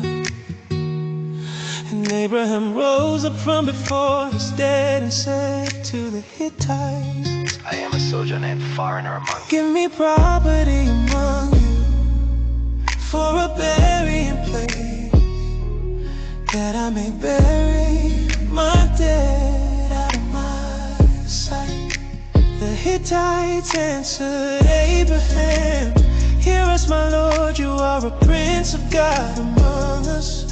Bury your dead in the choicest of our tombs. None of us will withhold from you his tomb to hinder you from burying your dead. Abraham rose and bowed to the Hittites, the people of the land, and he said to them, if you are willing that I should bury my dead out of my sight, hear me and untrade from me from the son of Zohar, that he may give me the cave of Machpelah, which he owns. It is at the end of his field. For the full price, let him give it to me in your presence as property for a burying place. Oh, now Ephron was sitting among the Hittites, and Ephron the Hittite answered Abraham in the hearing of the Hittites, of all who went in at the gate of the city. No, my Lord, hear me. I give you the field, and I give you the cave that is in it. In the sight of the sons of my people, I give it to you. Bury your dead. Bury your dead. Bury your dead.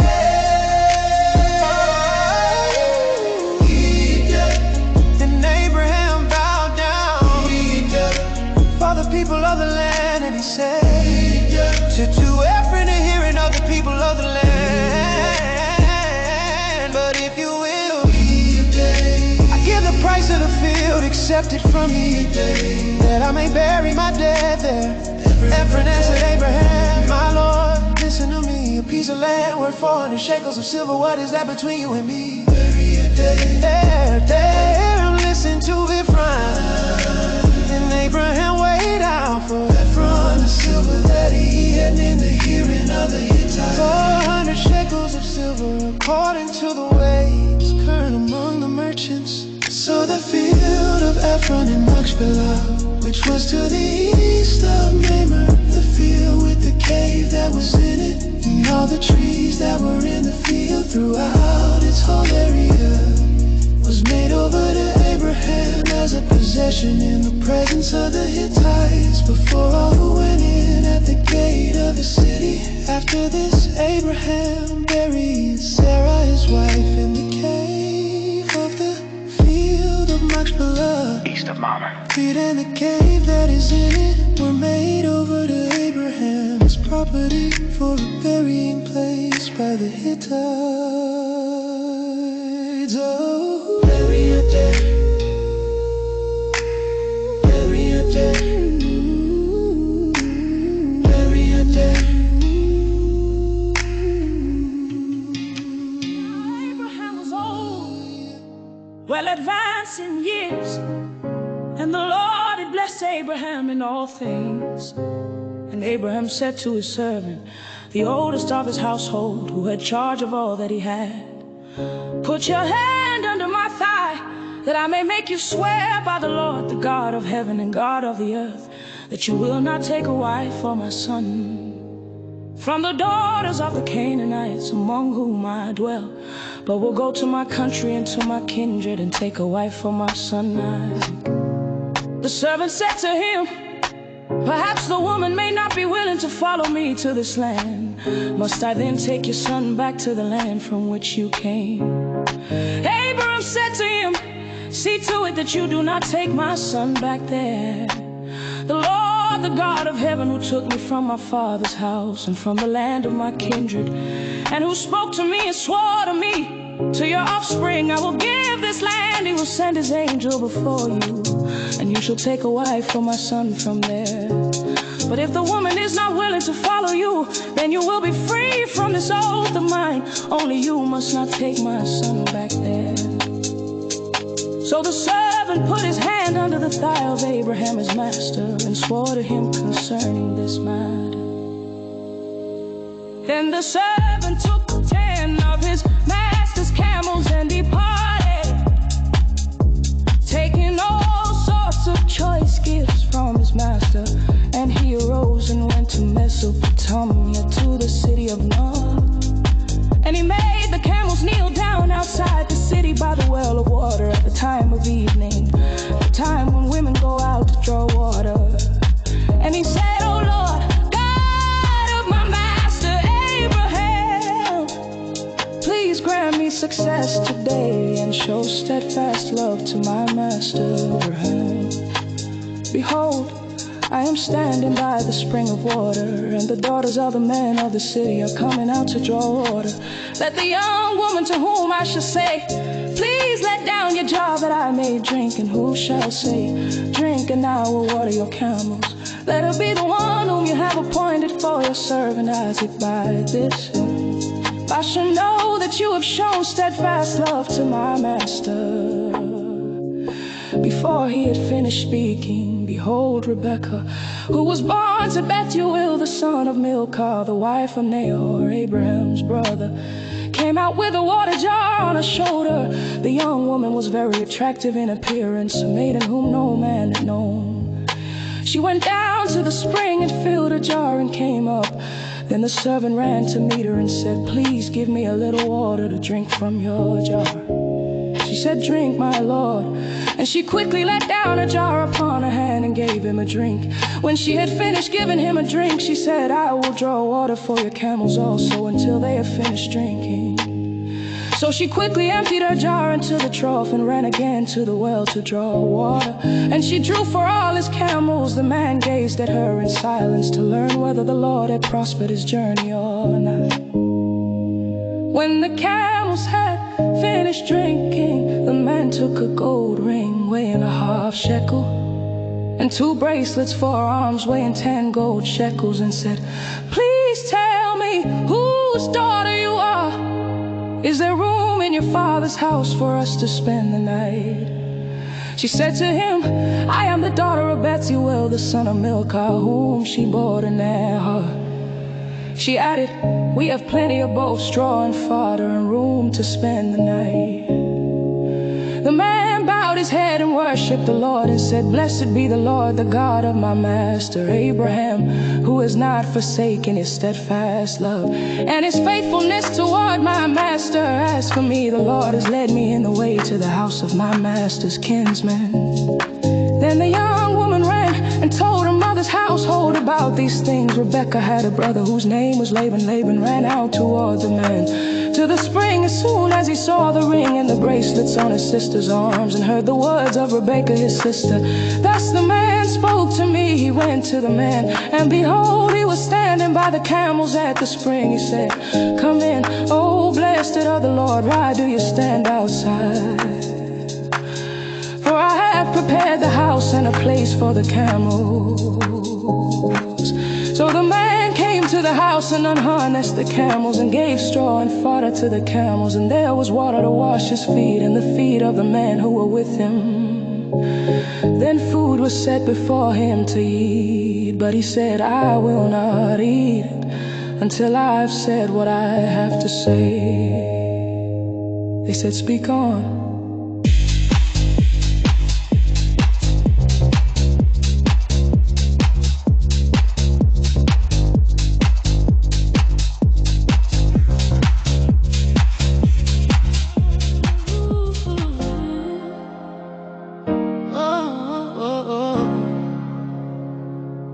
So he said, I am Abraham's servant. The Lord has greatly blessed my master, and he has become great. He has given him flocks and herds, silver and gold, male servants and female servants, camels and donkeys. And Sarah, my master's wife, bore a son to my master when she was old, and to him he has given all that he has. My master made me swear, saying, you shall not take a wife for my son from the daughters of the Canaanites, in whose land I dwell, but you shall go to my father's house and to my clan and take a wife for my son. I said to my master, perhaps the woman will not follow me. But he said to me, the Lord before whom I have walked will send his angel with you and prosper your way. You shall take a wife for my son from my clan and from my father's house. Then you will be free from my oath. When you come to my clan, and if they will not give her to you, you will be free from my oath. I came today to the spring and said, O Lord, God of my master Abraham, if now you are prospering the way that I go, behold, I am standing by the spring of water. Let the virgin who comes out to draw water, to whom I shall say, please give me a little water from your jar to drink. And who will say to me, drink, and I will draw for your camels also. Let her be the woman whom the Lord has appointed for my master's son. Before I had finished speaking in my heart, behold, Rebekah came out with her water jar on her shoulder, and she went down to the spring and drew water. I said to her, please give me a drink. She quickly let down a jar from her shoulder and said, drink, and I will give your camels drink also. So I drank, and she gave the camels drink also. Then I asked her, whose daughter are you? She said, the daughter of Bethuel, no, her son, whom Milcah bore to him. So I put the ring on her nose and the bracelets on her arms. Then I bowed my head and worshipped the Lord and blessed the Lord, the God of my master Abraham, who had led me by the right way to take the daughter of my master's kinsman for his son. Now then, if you are going to show steadfast love and faithfulness to my master, tell me. And if not, tell me that I may turn to the right hand or to the left. Said the thing has come from the Lord. We cannot speak to you bad or good. Behold, Rebekah is before you. Take her and go and let her be the wife of your master's son, as the Lord has spoken. When Abraham's servant heard their words, he bowed himself to the earth before the Lord, and the servant brought out jewelry of silver and of gold and garments and gave them to Rebekah. He also gave to her brother and given to her mother costly ornaments. And he and the men who were with him made 10, drank, and they spent the night there. When they arose in the morning, he said, send me away to my master. Her brother and her mother said, let the young woman remain with us a while, at least 10 days. After that she may go. But he said to them, do not delay me, since the Lord has prospered my way. Send me away that I may go to my master. They said, let us call the young woman and ask her. And they called Rebecca and said to her, will you go with this man? She said, I will go. So they sent her away, Rebecca their sister and her nurse, and Abraham's servant and his men. And they blessed Rebecca and said to her, our sister, may you become thousands of 10,000s, and may your offspring possess the gate of those who hate them. Then Rebecca, her young women arose and rode on the camels and followed the man. Thus the servant took Rebecca and went his way. Now Isaac had returned from Beer Lahai and was dwelling in the Negev. And Isaac went out to meditate in the field toward evening. And then he lifted up his eyes and saw, and behold, there were camels coming. And Rebekah lifted up her eyes, and when she saw Isaac, she dismounted from the camel and said to the servant, who is that man walking in the field to meet us? The servant said, it is my master. So she took her veil and covered herself, and the servant told Isaac all the things that he had done. Then Isaac brought her into the tent of Sarah his mother, and took Rebekah, and she became his wife, and he loved her. So Isaac was comforted after his mother's death.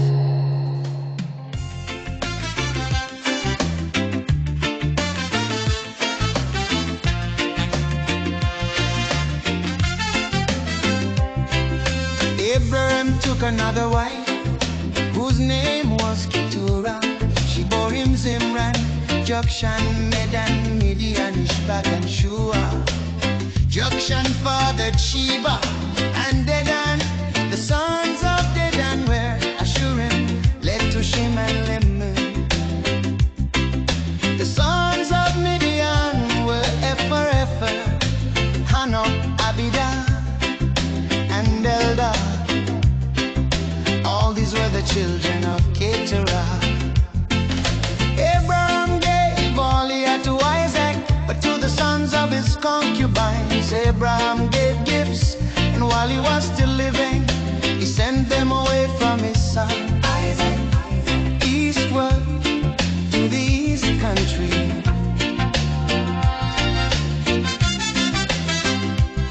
These are the days of the years of Abraham's life, 175 years. Abraham breathed his last and died in a good old age, an old man and full of years, and was gathered to his people, Isaac and Ishmael his sons, buried him in the cave of Machpelah, in the field of Ephron, the son of Zoar the Hittite, east of Mamre, the field that Abraham purchased from the Hittites. There Abraham was buried with Sarah his wife.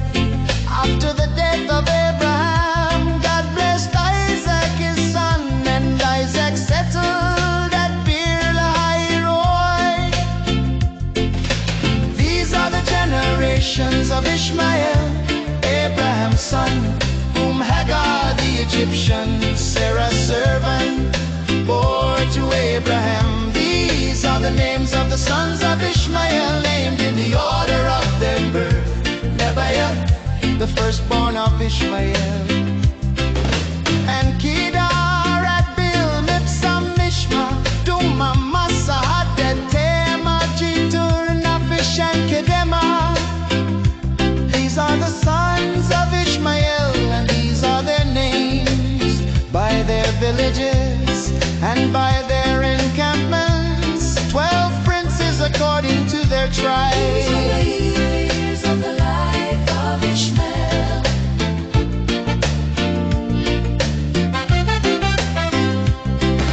He breathed his last and died, and was gathered to his people. They settled from Havilah to Shur, which is opposite Egypt in the direction of Assyria. He settled over against all his kinsmen. These are the generations of Isaac, Abraham's son.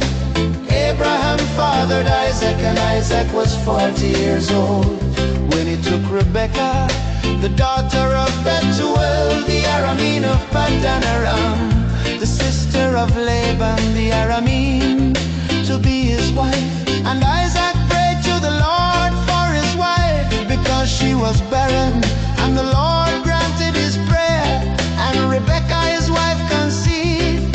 The children struggled together within her, and she said, if it is thus, why is this happening to me? So she went to inquire of the Lord, and the Lord said to her, 2 nations are in your womb, and 2 peoples from within you shall be divided. The one shall be stronger than the other. The older shall serve the younger. When her days to give birth were completed, behold, there were twins in her womb. The first came out red, all his body like a hairy cloak, so they called his name Esau. Afterward his brother came out with his hand holding Esau's heel, so his name was called Jacob. Isaac was 60 years old when she bore them. When the boys grew up, Esau was a skillful hunter, a man of the field, while Jacob was a quiet man, dwelling in tents. Isaac loved Esau because he ate of his game, but Rebekah loved Jacob. Once when Jacob was cooking stew, Esau came in from the field, and he was exhausted. And Esau said to Jacob, let me eat some of that red stew, for I am exhausted. Therefore his name was called Edom. Jacob said, sell me your birthright now.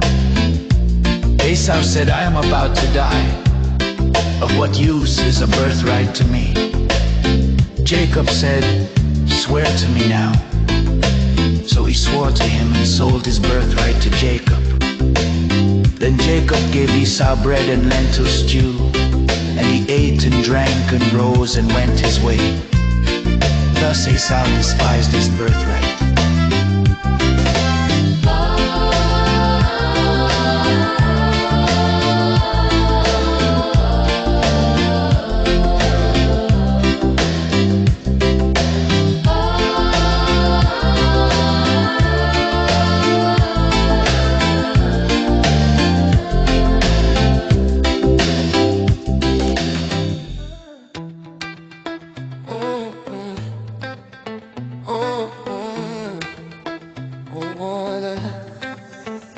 Now there was a famine in the land, beside the former famine that was in the days of Abraham.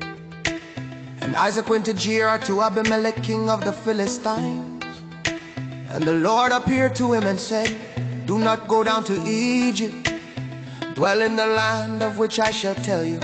Sojourn in this land, and I will be with you and will bless you. For to you and to your offspring I will give all these lands, and I will establish the oath that I swore to Abraham your father. I will multiply your offspring as the stars of heaven, and will give to your offspring all these lands. And in your offspring all the nations of the earth shall be blessed, because Abraham obeyed my voice and kept my charge, my commandments, my statutes, and my laws. So Isaac settled in Gerar. When the men of the place asked him about his wife, he said, she is my sister. For he feared to say, my wife, thinking lest the men of the place should kill me because of Rebekah, because she was attractive in appearance. When he had been there a long time, Abimelech, king of the Philistines, looked out of a window and saw Isaac laughing with Rebekah his wife. So Abimelech called Isaac and said, behold, she is your wife. How then could you say, She is my sister, Isaac said to him, because I thought, lest I die? because of her. Abimelech said, what is this you have done to us? One of the people might easily have lain with your wife, and you would have brought guilt upon us. So Abimelech warned all the people, saying, whoever touches this man or his wife shall surely be put to death.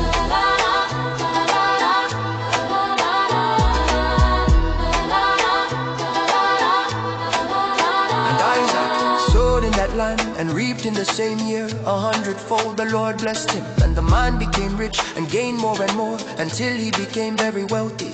He had possessions of flocks and herds and many servants, so that the Philistines envy him. Now the Philistines had stopped and filled with earth all the wells that his father's servants had dug in the days of Abraham his father. And Abimelech said to Isaac, Go away from us, for you are much mightier than we. So Isaac departed from there and encamped in the valley of Jer and settled there. And Isaac dug again the wells of water that had been dug in the days of Abraham his father, which the Philistines had stopped after the death of Abraham. And he gave them the names that his father had given them.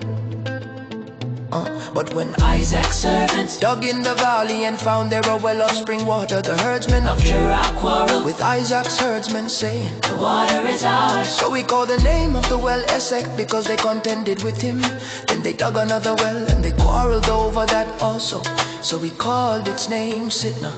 And he moved from there and dug another well, and they did not quarrel over it. So he called its name Rehoboth, saying, For now the Lord has made room for us, and we shall be fruitful in the land. From there he went up to Beersheba, and the Lord appeared to him the same night and said, I am the God of Abraham your father, fear not, for I am with you, and will bless you, and multiply your offspring for my servant Abraham's sake. So he built an altar there, and called upon the name of the Lord, and pitched his tent there. And there Isaac's servants dug a well. Then Abimelech went to him from Gerar, with Ahuzath his advisor, and Phicol the commander of his army. Isaac said to them, Why have you come to me, seeing that you hate me, and have sent me away from you? They said, We see plainly that the Lord has been with you. So we said, Let there be a sworn pact between us, between you and us, and let us make a covenant with you, that you will do us no harm, just as we have not touched you, and have done to you nothing but good, and have sent you away in peace. You are now the blessed of the Lord. So we made them a feast, and they ate and drank. In the morning they rose early and exchanged oaths, and Isaac sent them on their way. And they departed from him in peace. That same day Isaac's servants came and told him about the well that they had dug, and said to him, We have found water. He called it Shiva. Therefore the name of the city is Beersheba to this day.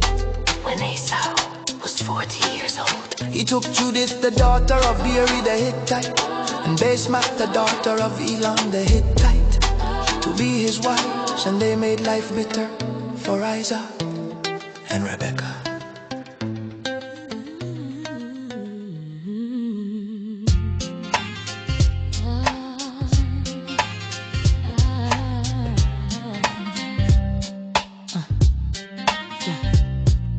When Isaac was old and his eyes were dim so that he could not see, he called Esau his oldest son and said to him, My son. And he answered, Here I am. He said, Behold, I am old. I do not know the day of my death. Now then, take your weapons, your quiver and your bow, and go out to the field and hunt game for me. And prepare for me delicious food such as I love, and bring it to me so that I may eat, that my soul may bless you before I die. Now Rebekah was listening when Isaac spoke to his son Esau. So when Esau went to the field to hunt for game and bring it, Rebekah said to her son Jacob, I heard your father speak to your brother Esau. Bring me game and prepare for me delicious food, that I may eat it and bless you before the Lord before I die. Now therefore, my son, son, obey my voice as I command you. Go to the flock and bring me 2 good young goats, so that I may prepare from them delicious food for your father, such as he loves, and you shall bring it to your father to eat, so that he may bless you before he dies. But Jacob said to Rebekah his mother, behold, my brother Esau is a hairy man, and I am a smooth man. Perhaps my father will feel me, and I shall seem to be mocking him, and bring a curse upon myself and not a blessing. His mother said to him, let your curse be on me, my son, only obey my voice and go bring them to me. So he went and took them and brought them to his mother, and his mother prepared delicious food such as his father loved. Then Rebekah took the best garments of Esau, her older son, which were with her in the house, and put them on Jacob, her younger son. And the skins of the young goat she put on his hands and on the smooth part of his neck. And she put the delicious food and the bread which she had prepared into the hand of her son Jacob. So he went into his father and said, my father. And he said, here I am. Who are you, my son? Jacob said to his father, I am Esau, your firstborn. I have done as you told me. Now sit up and eat of my game, that your soul may bless me. But Isaac said to his son, how is it that you have found it so quickly, my son? He answered, because the Lord your God granted me success. Then Isaac said to Jacob, please come near, that I may feel you, my son, to know whether you are really my son Esau or not. So Jacob went near to Isaac his father, who felt him and said, the voice is Jacob's voice, but the hands are the hands of Esau. And he did not recognize him, because his hands were hairy like his brother Esau's hands. So he blessed him. He said, are you really my son Esau? He answered, I am. Then he said, bring it near to me, that I may eat of my son's game and bless you. So he brought it near to him, and he ate, and he brought him wine, and he drank. Then his father Isaac said to him, come near and kiss me, my son. So he came near and kissed him, and Isaac smelled the smell of his garments and blessed him and said, see, the smell of my son is as the smell of a field that the Lord has blessed.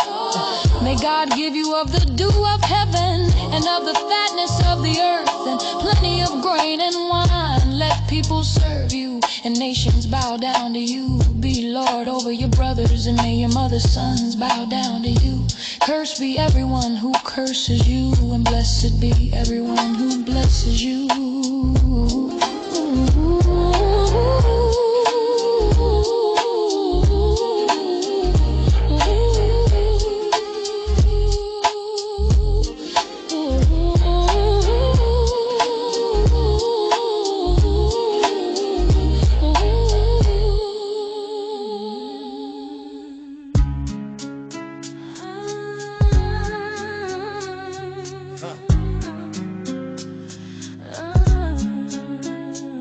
As soon as Isaac had finished blessing Jacob, when Jacob had scarcely gone out from the presence of Isaac his father, Esau his brother came in from his hunting. He also prepared delicious food and brought it to his father. And he said to his father, let my father arise and eat of his son's game, that you may bless me. His father Isaac said to him, who are you? He answered, I am your son, your firstborn Esau.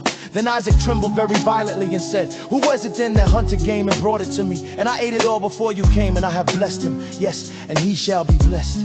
When Esau heard the words of his father, he cried out with an exceedingly great and bitter cry and said to his father, bless me, even me also, O my father. But he said, your brother came deceitfully, and he has taken away your blessing.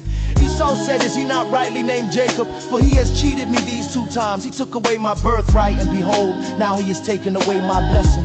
Then he said, have you not reserved a blessing for me? Isaac answered and said to Esau, behold, I have made him lord over you, and all his brothers I have given to him for servants, and with grain and wine I have sustained him. What then can I do for you, my son? Esau said to his father, have you but one blessing, my father? Bless me, even me also, O my father. Oh, my father. And Esau lifted up his voice. Then his father Isaac answered him. Then his father Isaac answered him, Behold, away from the fatness of the earth shall your dwelling be, and away from the dew of heaven on high. By your sword you shall live, and you shall serve your brother. But when you grow restless, you shall break his yoke from your neck. Now Esau hated Jacob because of the blessing with which his father had blessed him. And Esau said to himself, the days of mourning for my father are approaching, then I will kill my brother Jacob. But the words of Esau, her older son, were told to Rebekah. So she sent and called Jacob, her younger son, and said to him, behold, your brother Esau comforts himself about you by planning to kill you. Now therefore, my son, obey my voice, arise, flee to Laban, my brother in Haran, and stay with them a while, until your brother's fury turns away, until your brother's anger turns away from you, and he forgets what you have done to him. Then I will send and bring you from there. Why should I be bereft of you both in one day? Then Rebekah said to Isaac, I loathe my life because of the Hittite women. If Jacob marries one of the Hittite women like these, one of the women of the land, what good will my life be to me?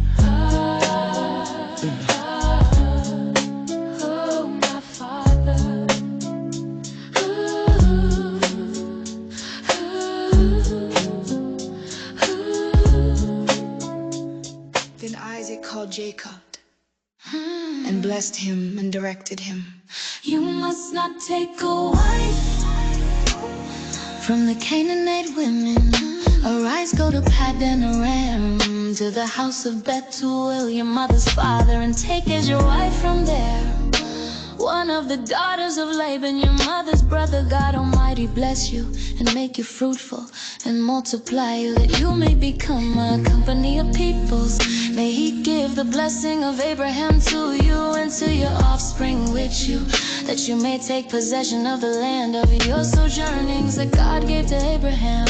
Thus Isaac sent Jacob away, and he went to Paddan Aram, to Laban the son of Bethuel the Aramean, the brother of Rebekah, Jacob's and Esau's mother. Now Esau saw that Isaac had blessed Jacob, and sent him away to Paddan Aram to take a wife from there. And that as he blessed him, he directed him, you must not take a wife from the Canaanite women. And that Jacob had obeyed his father and his mother, and gone to Paddan Aram. So when Esau saw that the Canaanite women did not please Isaac his father, Esau went to Ishmael and took as his wife, besides the wives he had, Mahalat the daughter of Ishmael, Abraham's son, the sister of Nebaioth. Jacob left Beersheba and went toward Haran, and he came to a certain place and stayed there that night, because the sun had set. Taking one of the stones of the place, he put it under his head and lay down in that place. Then he dreamed, and behold, there was a ladder set up on the earth, and the top of it reached to heaven. And behold, the angels of God were ascending and descending on it. And behold, the Lord stood above it and said, I am the Lord, the God of Abraham your father, and the God of Isaac. The land on which you lie I will give to you and to your offspring. Your offspring shall be like the dust of the earth, and you shall spread abroad to the west and to the east and to the north and to the south. And in you and your offspring shall all the families of the earth be blessed. Behold, I am with you, and will keep you wherever you go, and will bring you back to this land. For I will not leave you until I have done what I have promised you. Then Jacob awoke from his sleep and said, surely the Lord is in this place, and I did not know it. And he was afraid and said, how awesome is this place. This is none other than the house of God, and this is the gate of heaven. So early in the morning, Jacob took the stone that he had put under his head and set it up for a pillar, and poured oil on the top of it. He called the name of that place Bethel, but the name of the city was Luz at the first. Then Jacob made a vow, saying, if God will be with me, and will keep me in this way that I go, and will give me bread to eat and clothing to wear, so that I come again to my father's house in peace, then the Lord shall be my God, and this stone which I have set up for a pillar shall be God's house. And of all that you give me, I will give a full tenth to you. Journey, and came to the land of the people of the east. As he looked, he saw a well in the field, and behold, 3 flocks of sheep lying beside it. For out of that well the flocks were watered. The stone on the well's mouth was large, and when all the flocks were gathered there, The shepherds would roll the stone from the mouth of the well and water the sheep, and put the stone back in its place over the mouth of the well. Jacob said to them, "My brothers, where do you come from?" They said, "We are from Haran." He said to them, "Do you know Laban the son of Noah?" They said, "We know him." He said to them, "Is it well with him?" They said, "It is well. And see, Rachel, his daughter, is coming with the sheep." He said, "Behold, it is still high day. It is not time for the livestock to be gathered together. Water the sheep and go pasture them."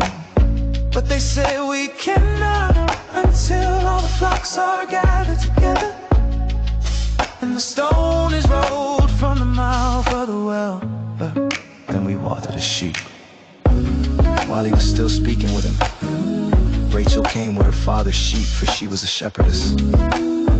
Now as soon as Jacob saw Rachel, the daughter of Laban, his mother's brother, and the sheep of Laban, his mother's brother, Jacob came near and rolled a stone from the well's mouth and watered the flock of Laban, his mother's brother. Then Jacob kissed Rachel and wept aloud. And Jacob told Rachel that he was her father's kinsman and that he was Rebekah's son. And she ran and told her father. As soon as Laban heard the news about Jacob, his sister's son, he ran to meet him and embraced him and kissed him and brought him to his house. Jacob told Laban all these things. And Laban said to him, "Surely you are my bone and my flesh." And he stayed with him a month. Then Laban said to Jacob, "Because you are my kinsman, should you therefore serve me for nothing? Tell me, what shall your wages be?" Now Laban had 2 daughters. The name of the older was Leah, and the name of the younger was Rachel. Leah's eyes were weak, but Rachel was beautiful in form and appearance. Jacob loved Rachel. And he said, "I will serve you 7 years for your younger daughter, Rachel." Laban said, "It is better that I give her to you than that I should give it to any other man. Stay with me." So Jacob served 7 years for Rachel, and they seemed to him but a few days because of the love he had for her. Then Jacob said to Laban, "Give me my wife that I may go into her, for my time is completed." So Laban gathered together all the people of the place and made a feast. But in the evening he took his daughter Leah and brought her to Jacob, and he went into her.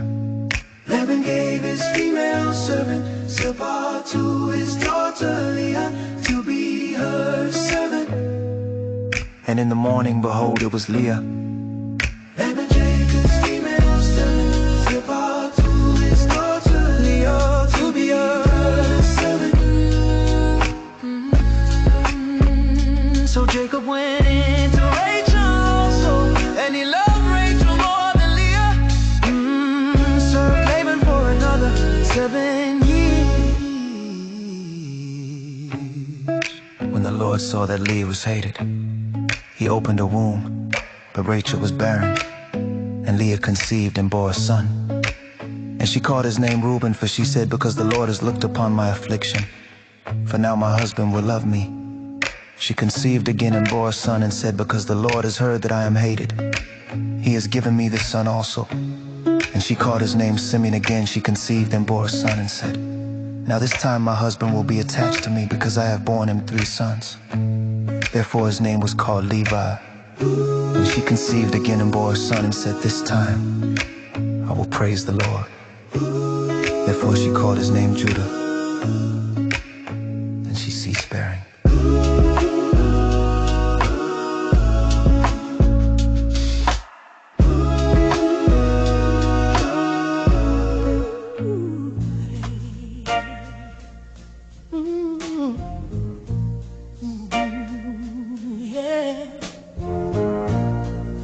When Rachel saw that she bore Jacob no children, she envied her sister.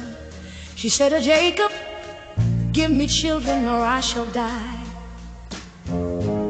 Jacob's anger was kindled against Rachel, and he said, "Am I in the place of God, who has withheld from you the fruit of the womb?" Then she said, "Here is my servant Bilhah. Go into her so that she may give birth on my behalf, that even I may have children through her.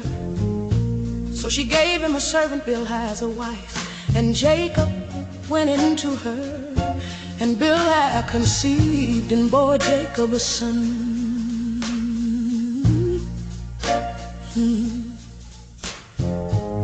Then Rachel said, God has judged me, and has also heard my voice and given me a son. Therefore she called his name Dan. Rachel's servant Bilhah conceived again, bore Jacob a second son. Then Rachel said with mighty wrestlings, I have wrestled with my sister, have prevailed. So she called his name Naphtali.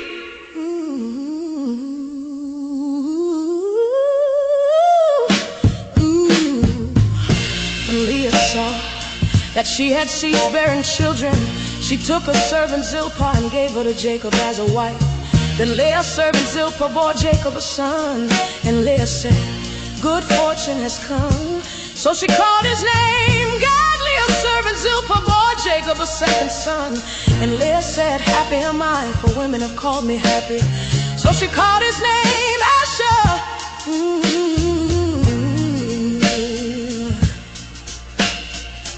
In the days of wheat harvest, Reuben went and found mandrakes in the field and brought them to his mother Leah. Then Rachel said to Leah, please give me some of your son's mandrakes. But she said to her, is it a small matter that you have taken away my husband? Would you take away my son's mandrakes also?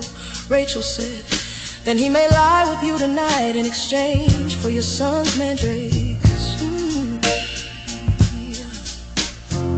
When Jacob came from the field in the evening, Leah went out to meet him and said, you must come into me, for I have hired you with my son's mandrakes. So he lay with her that night, and God listened to Leah, and she conceived and bore Jacob a fifth son.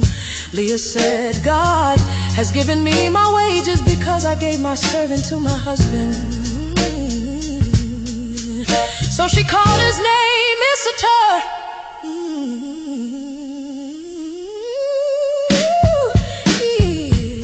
Leah conceived again and bore Jacob a sixth son. Then Leah said, God has endowed me with a good endowment. Now my husband will honor me because I have borne him six sons. So she called his name Zebulun. Afterwards she bore a daughter and called her name Dinah.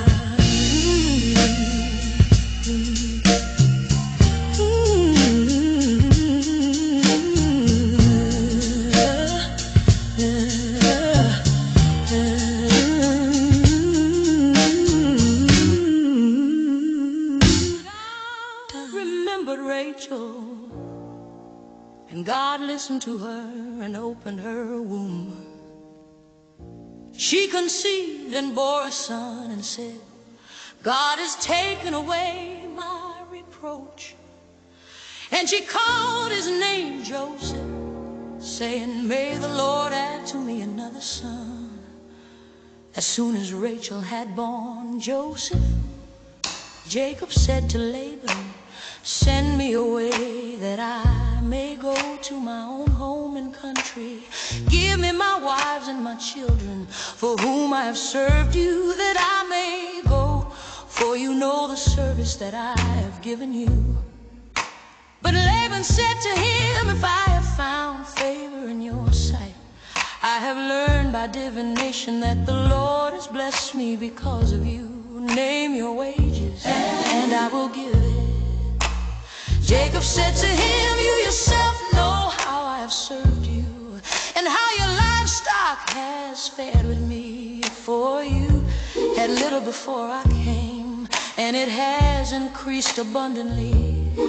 And the Lord has blessed you wherever I turn. But now, when shall I provide for my own household also? He said, what shall I give you?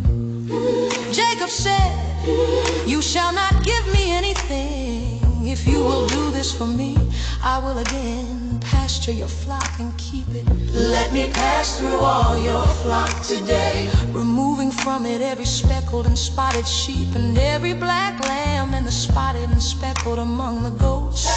And they shall be my wages, so my honesty will answer for me later when you come to look into my wages with you. Everyone that is not speckled and spotted among the goats, and black among the lambs, if found with me, shall be counted stolen.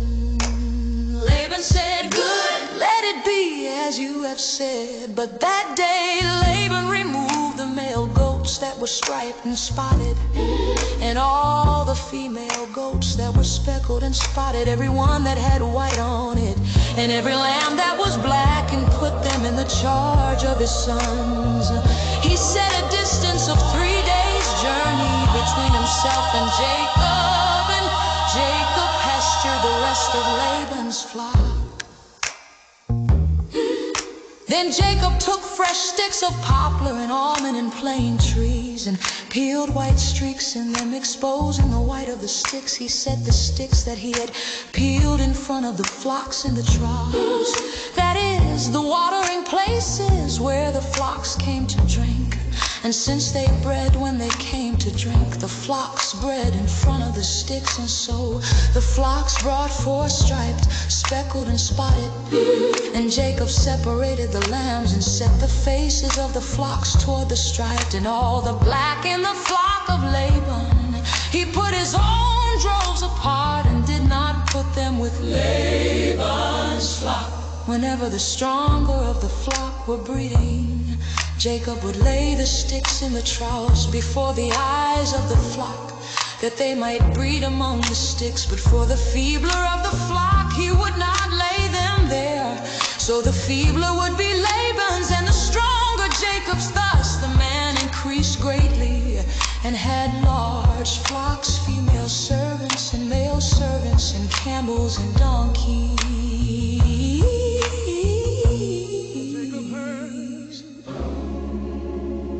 That the sons of Laban were saying, Jacob has taken all that was our father's, and from what was our father's he has gained all this wealth.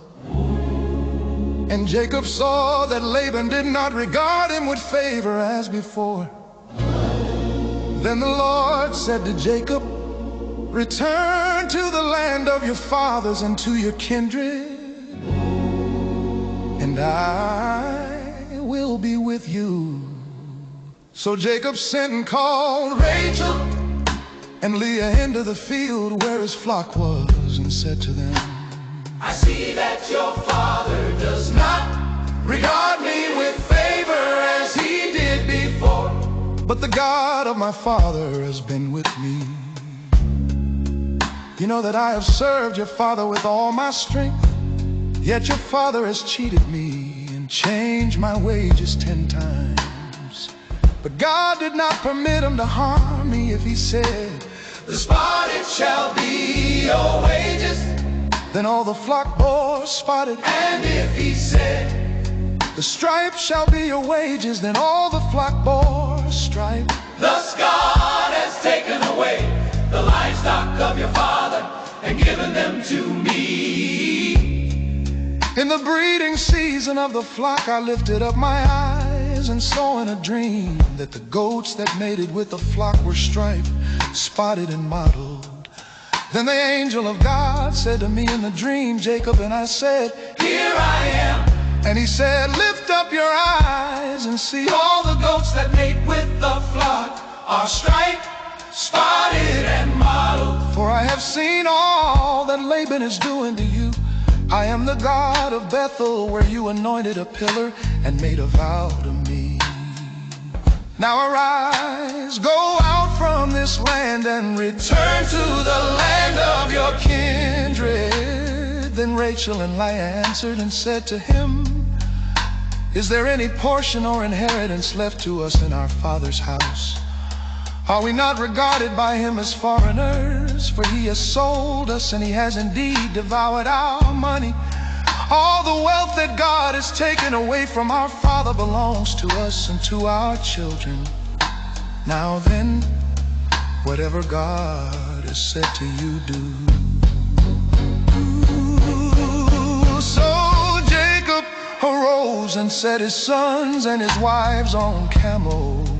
He drove away all his livestock, all his property that he had gained, the livestock in his possession that he had acquired in Paddan Aram, to go to the land of Canaan. To his father Isaac, Laban had gone to shear his sheep, and Rachel stole her father's household gods, and Jacob tricked Laban the Aramean by not telling him that he intended to flee. He fled with all that he had and arose and crossed the Euphrates and set his face toward the hill country of Gilead. When it was told Laban on the third day that Jacob had fled, he took his kinsmen with him and pursued him for 7 days, and followed close after him into the hill country of Gilead.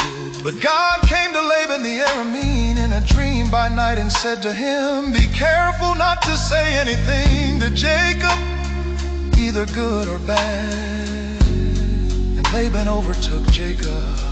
Now Jacob had pitched his tent in the hill country, and Laban with his kinsmen pitched tents in the hill country of Gilead. And Laban said to Jacob, what have you done that you have tricked me and driven away my daughters like captives of the sword? Why did you flee secretly and trick me and did not tell me, so that I might have sent you away with mirth and songs, with tambourine and lyre? And why did you not permit me to kiss my sons and my daughters fareway? Now you have done foolishly, it is in my power to do you harm. But the God of your father spoke to me last night, saying, be careful not to say anything to Jacob, either good or bad. And now you have gone away because you long greatly for your father's house. But why did you steal my God? Jacob answered and said to Laban, because I was afraid, for I thought that you would take your daughters from me by force. Anyone with whom you find your gods shall not live. In the presence of our kinsmen, point out what I have that is yours and take it. Now Jacob did not know that Rachel had stolen them. So Laban went into Jacob's tent, and into Leah's tent, and into the tent of the 2 female servants, but he did not find them. And he went out of Leah's tent and entered Rachel's. Now Rachel had taken the household gods and put them in the camel's saddle and sat on them. Laban felt all about the tent, but did not find them. And she said to her father, let not my Lord be angry that I cannot ride before you, for the way of women is upon me. So we searched but did not find the household gods.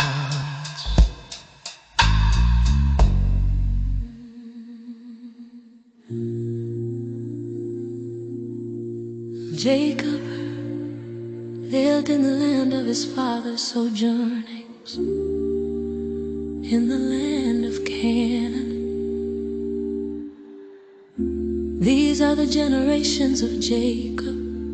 Joseph, being 17 years old, was pasturing the flock with his brothers. He was a boy with the sons of Bilhah and Zilpah, his father's wives, and Joseph brought a bad report of them to their father. Now Israel loved Joseph more than any other of his sons, because he was the son of his old age, and he made him a robe of many colors. But when his brothers saw that their father loved him more than all his brothers, they hated him and could not speak peacefully to him. Now Joseph had a dream, and when he told it to his brothers, they hated him even more. He said to them, hear this dream that I have dreamed. Behold, we were binding sheaves in the field, and behold, my sheaf arose and stood upright. And behold, your sheaves gathered around it and bowed down to my sheaf. His brothers said to him, are you indeed to reign over us? Or are you indeed to rule over us? So they hated him even more for his dreams and for his words. Then he dreamed another dream and told it to his brothers and said, behold, I have dreamed another dream. Behold, the sun, the moon, and 11 stars were bowing down to me. But when he told it to his father and to his brothers, his father rebuked him and said to him, what is this dream that you have dreamed? Shall I and your mother and your brothers indeed come to bow ourselves to the ground before you?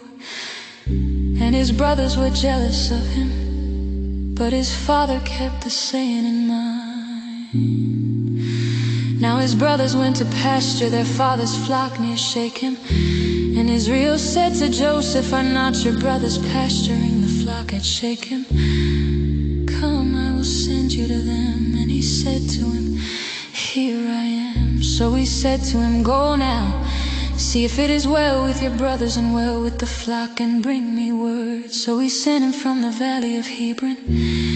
And he came to Shechem, and a man found him wandering in the fields. And the man asked him, what are you seeking? I am seeking my brothers, he said. Tell me, please, where they are pasturing the flock. And the man said, they have gone away, for I heard them say, let us go to Dothan. So Joseph went after his brothers and found them at Dothan. They saw him from afar, and before he came near to them, they conspired against him to kill him. They said to one another, here comes this dreamer, come now, let us kill him and throw him into one of the pits. Then we will say that a fierce animal has devoured him, and we will see what will become of his dreams. But when Reuben heard it, he rescued him out of their hands, saying, let us not take his life. And Reuben said to them, shed no blood. Throw him into this pit here in the wilderness, but do not lay a hand on him, that he might rescue him out of their hand to restore him to his father. So when Joseph came to his brothers, they stripped him of his robe, the robe of many colors that he wore, and they took him and threw him into a pit. The pit was empty, there was no water in it. Then they sat down to eat, and looking up they saw a caravan of Ishmaelites coming from Gilead, with their camels bearing gum, balm, and myrrh, on their way to carry it down to Egypt. And Judah said to his brothers, what profit is it if we kill our brother and conceal his blood? Come, let us sell him to the Ishmaelites, and let not our hand be upon him, for he is our brother, our own flesh. And his brothers listened to him. Then Midianite traders passed by, and they drew Joseph up and lifted him out of the pit, and sold him to the Ishmaelites for 20 shekels of silver. They took Joseph to Egypt. When Reuben returned to the pit and saw that Joseph was not in the pit, he tore his clothes and returned to his brothers and said, the boy is gone, and where shall I go?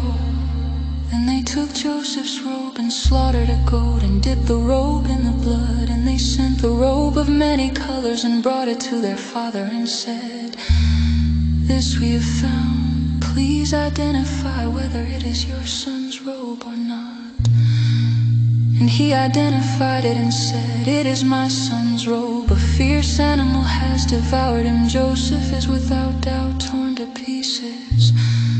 And Jacob tore his garments and put sackcloth on his loins, and mourned for his son many days. All his sons and all his daughters rose up to comfort him, but he refused to be comforted and said, no, I shall go down to Sheol to my son mourning.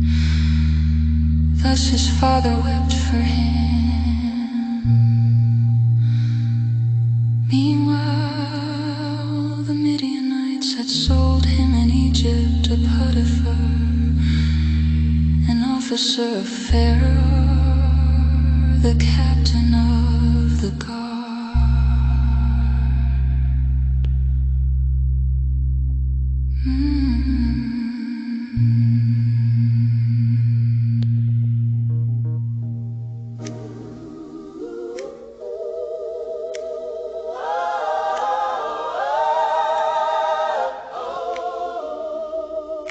Then Jacob became angry and berated Laban. Jacob said to Laban, what is my offense?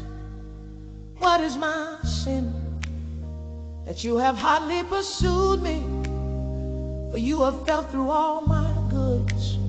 What have you found of all your household goods? Set it here before my kinsmen and your kinsmen, that they may decide between us two. These 20 years I have been with you. Your owls and your female goats have not miscarried, and I have not eaten the rams of your flocks. What was torn by wild beasts I did not bring to you. I bore the loss of it myself. From my hand you required it. Whether stolen by day or stolen by night, there I was. By day the heat consumed me, and the cold by night, and my sleep fled from my eyes. These 20 years I have been in your house. I served you 14 years for your 2 daughters, and 6 years for your flock. And you have changed my wages 10 times. If the God of my father, the God of Abraham, and the fear of Isaac had not been on my side, surely now you would have sent me away. Empty-handed, God saw my affliction and the labor of my hands, and rebuked you last night. Then Laban answered and said to Jacob, the daughters are my daughters, the children are my children, the flocks are my flocks, and all that you see is mine. But what can I do this day for these my daughters, or for their children whom they have borne? Come now, let us make a covenant, you and I, and let it be a witness between you and me. So Jacob took a stone and set it up as a pillar. And Jacob said to his kinsmen, gather stones. And they took stones and made a heap, and they ate there by the heap. Laban called it Jegasadutha, but Jacob called it Gilead. Laban said, this Heb is a witness between you and me today. Therefore he named it Deed in Mizpah, for he said, the Lord watch between you and me when we are out of one another's sight. If you oppress my daughters, or if you take wives besides my daughters, although no one is with us, see, God is witness between you and me. Then Laban said to Jacob, see this heap in the pillar, which I have set between you and me. This heap is a witness, and the pillar is a witness, that I will not pass over this heap to you, and you will not pass over this heap and this pillar to me to do harm. The God of Abraham and the God of Nahor, the God of their father, judge between us. So Jacob swore by the fear of his father Isaac, and Jacob offered a sacrifice in the hill country, and called his kinsmen to eat bread. They ate bread and spent the night in the hill country.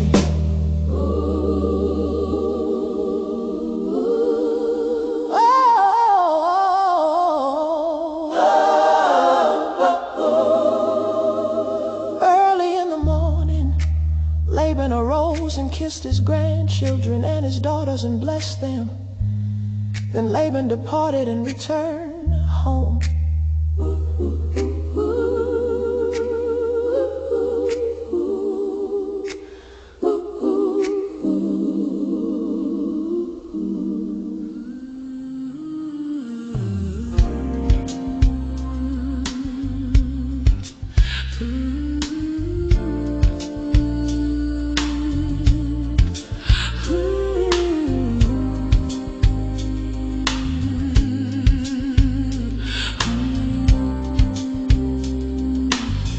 Jacob went on his way, and the angels of God met him. And when Jacob saw them, he said, this is God's camp. So he called the name of that place Mahanaim. And Jacob sent messengers before him to Esau his brother in the land of Seir, the country of Edom, instructing them, thus you shall say to my lord Esau, thus says your servant Jacob, I have sojourned with Laban and stayed until now. I have oxen, donkeys, flocks, male servants and female servants. I have sent to tell my lord, in order that I may find favor in your sight. And the messengers returned to Jacob, saying, we came to your brother Esau, and he is coming to meet you, and there are 400 men with him. Then Jacob was greatly afraid and distressed. He divided the people who were with him, and the flocks and herds and camels, into 2 camps, thinking, if Esau comes to the one camp and attacks it, then the camp that is left will escape. And Jacob said, O God of my father Abraham and God of my father Isaac, O Lord, who said to me, return to your country and to your kindred, that I may do you good. I am not worthy of the least of all the deeds of steadfast love and all the faithfulness that you have shown to your servant. For with only my staff I crossed this Jordan, and now I have become 2 camps. Please deliver me from the hand of my brother, from the hand of Esau, for I fear him that he may come and attack me, the mothers with the children. But you said, I will surely do you good, and make your offspring as the sand of the sea, which cannot be numbered for multitude. So he stayed there that night, and from what he had with him, he took a present for his brother Esau, 200 female goats and 20 male goats, 200 ewes and 20 rams, 30 milking camels and their calves, 40 cows and 10 bulls, 20 female donkeys and 10 male donkeys. These he handed over to his servants, every drove by itself, and said to his servants, pass on ahead of me, and put a space between drove and drove. He instructed the first, when Esau my brother meets you and asks you, to whom do you belong? Where are you going? And whose are these ahead of you? Then you shall say, they belong to your servant Jacob. They are a present sent to my lord Esau, and moreover he is behind us. He likewise instructed the second and the third, and all who followed the droves. You shall say the same thing to Esau when you find him, and you shall say, moreover your servant Jacob is behind us, for he thought, I may appease him with the present that goes ahead of me, and afterward I shall see his face, perhaps he will accept me. So the present passed on ahead of him, and he himself stayed that night in the camp. The same night he arose and took his 2 wives, his 2 female servants, and his 11 children, and crossed the ford of the Jabbok. He took them and sent them across the stream, and everything that he had.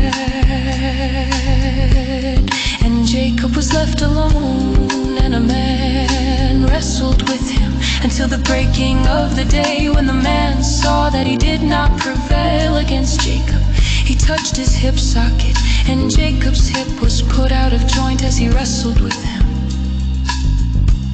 Then he said, let me go, for the day has broken. But Jacob said, I will not let you go unless you bless me. And he said to him, what is your name? And he said, Jacob. Then he said, your name shall no longer be called Jacob, but Israel, for you have striven with God and with men, and have prevailed. Then Jacob asked him, please tell me your name. But he said, why is it that you ask my name?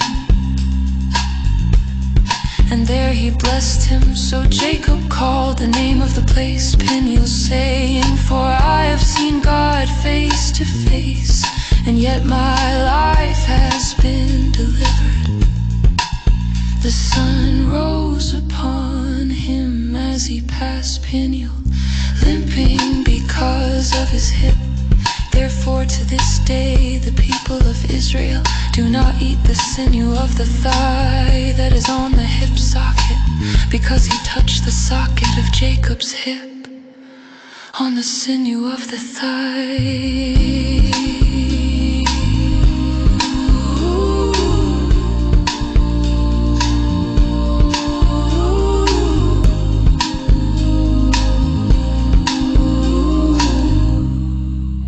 Lifted up his eyes and looked, and behold, Esau was coming, and with him 400 men. He divided the children among Leah and Rachel, and the 2 female servants, and he put the servants with their children in front, then Leah with her children, and Rachel and Joseph last of all. He himself went on before them, bowing himself to the ground 7 times until he came near to his brother.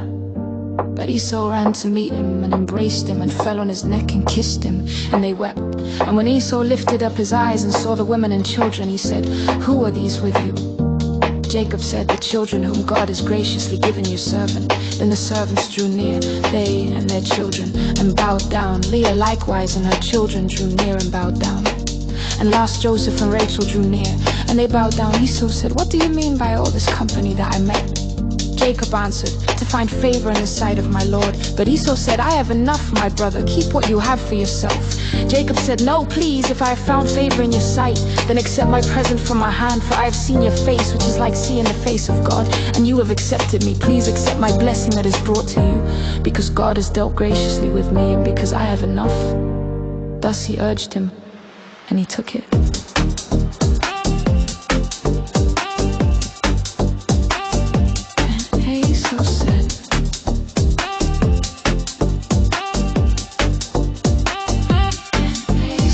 "Let us journey on our way, and I will go ahead of you." But Jacob said to him, "My Lord knows that the children are frail, and that the nursing flocks and herds are a care to me. If they are driven hard for one day, all the flocks will die. Let my Lord pass on ahead of his servant, and I will lead on slowly at the pace of the livestock that are ahead of me, and at the pace of the children until I come to my Lord in Seir." So Esau said, "Let me leave with you some of the people who are with me." But he said, "What need is there? Let me find favor in the sight of my Lord." So Esau returned that day on his way to Seir. But Jacob journeyed to Succoth and built himself a house and made booths for his livestock. Therefore the name of the place is called Succoth.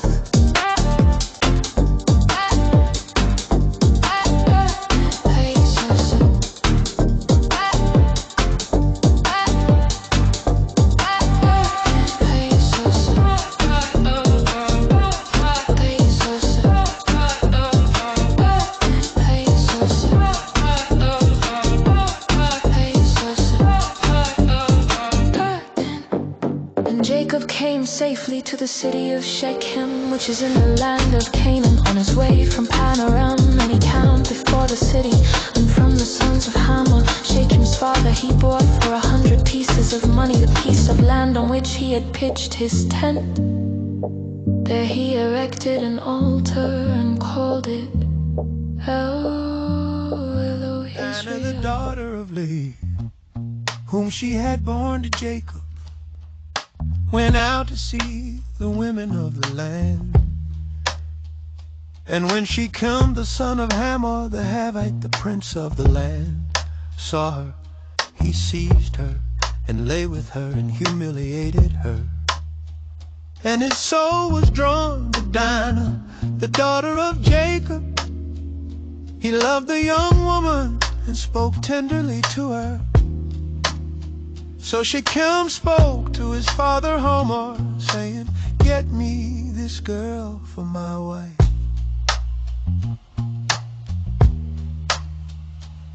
Now Jacob heard that he had defiled his daughter Dinah, but his sons were with his livestock in the field. So Jacob held his peace until they came, and Hamor, the father of Shechem, went out to Jacob to speak with him. The sons of Jacob had come in from the field as soon as they heard of it. And the men were indignant and very angry, because he had done an outrageous thing in Israel by lying with Jacob's daughter. For such a thing must not be done. But Hamor spoke with them, saying, the soul of my son Shechem longs for your daughter. Please give her to him to be his wife. Make marriages with us. Give your daughters to us, and take our daughters for yourselves. You should dwell with us, and the land shall be open to you. Dwell and trade in it, and get property in it. Shechem also said to her father and to her brothers, let me find favor in your eyes, and whatever you say to me, I will give. Ask me for as great a bride price and gift as you will, and I will give whatever you say to me. Only give me the young woman to be my wife.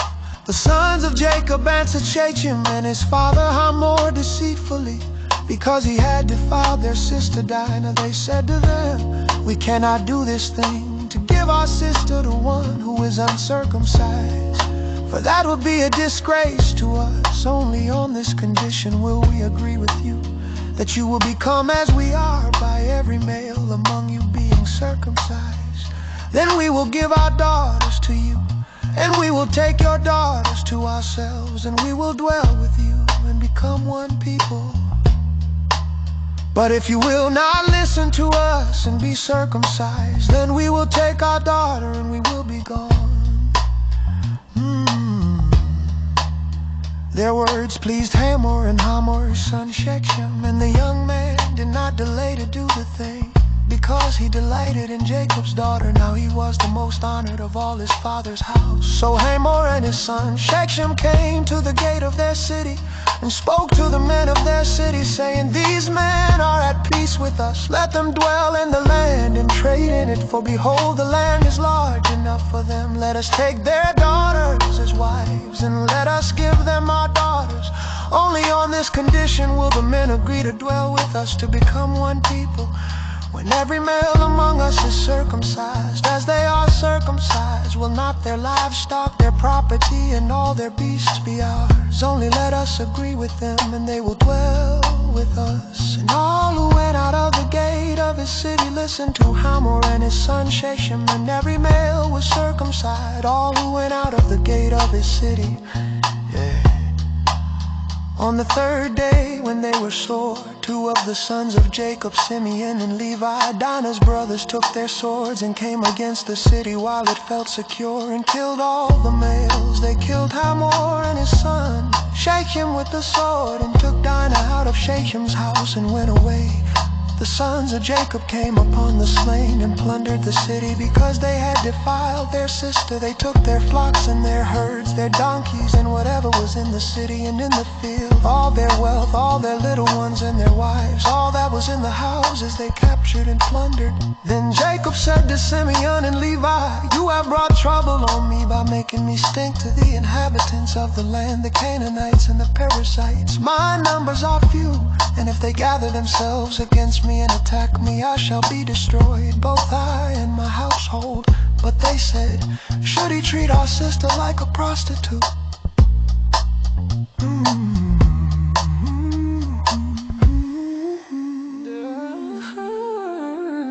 Said to Jacob, arise, go up to Bethel and dwell there. Make an altar there to the God who appeared to you when you fled from your brother Esau. So Jacob said to his household and to all who were with him, put away the foreign gods that are among you, and purify yourselves, and change your garments. Then let us arise and go up to Bethel, so that I may make there an altar to the God who answered me in the day of my distress, and has been with me wherever I have gone. So they gave to Jacob all the foreign gods that they had, and the rings that were in their ears. And Jacob hid them under the terebinth tree that was near Shechem. And as journeyed, a terror from God fell upon the cities that were around them, so that they did not pursue the sons of Jacob. Jacob came to loose witches in the land of Canaan. He and all the people who were with him, and there he built an altar and called the place El Bethel, because their God had revealed himself to him when he fled from his brother.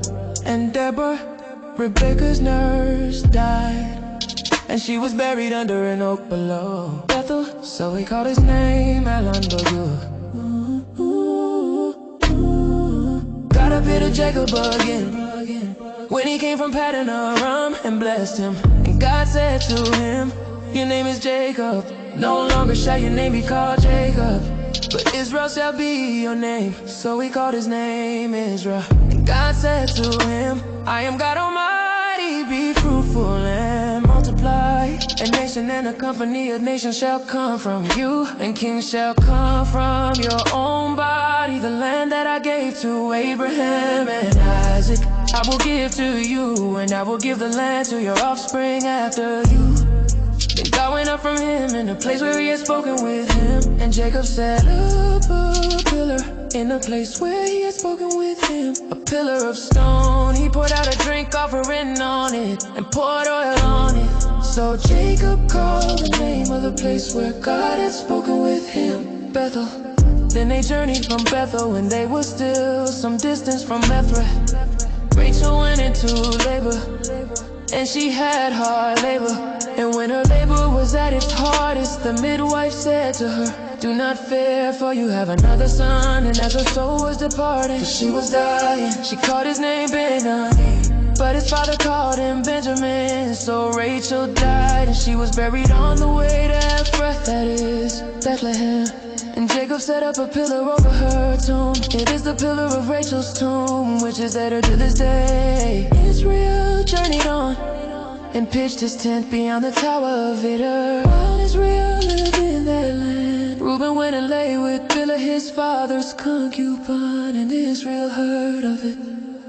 Now the sons of Jacob were 12, the sons of Lent, Reuben, Simeon, Levi, Judah, Issachar, and Zebulun. The sons of Rachel, Joseph and Benjamin, the sons of Bilhah, Rachel's servant, Dan and Naphtali, the sons of Zebulun, servant, Gad and Asher. These were the sons of Jacob who were born to him in Paddan Aram. And Jacob to his father Isaac at Mamre, or Kiriath Arba, where Abraham and Isaac had sojourned. Now the days of Isaac were 180 years, and Isaac breathed his last, and he died and was gathered to his people, old and full of days. And his sons he saw, and Jacob buried him.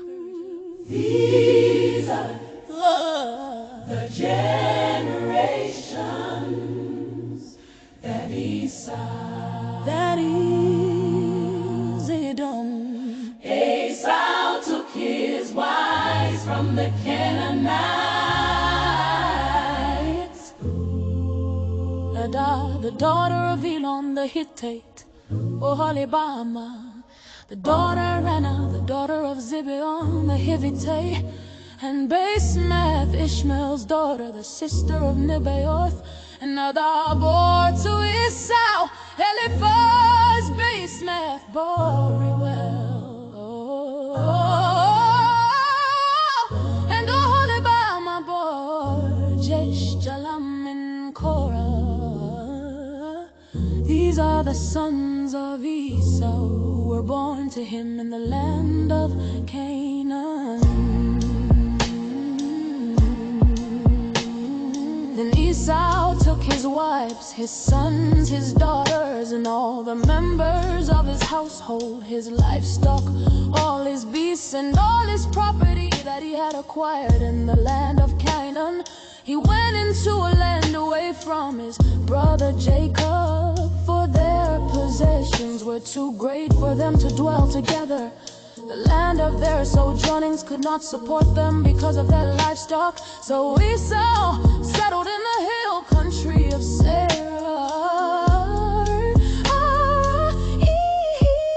These are the generations of Esau, the father of the Edomites, the hill country of Seir. These are the names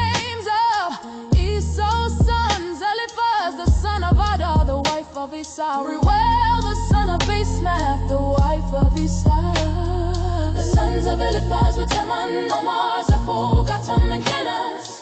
Timnah was a concubine of Eliphaz, Esau's son. She bore Amalek to Eliphaz. These are the sons of Ada, Esau's wife. These are the sons of Reuel, Nahat, Zerah, Shammah, and Mizah. These are the sons of Reuel, Esau's wife. These are the sons of Reuel, Esau's wife. These are the sons of Reuel.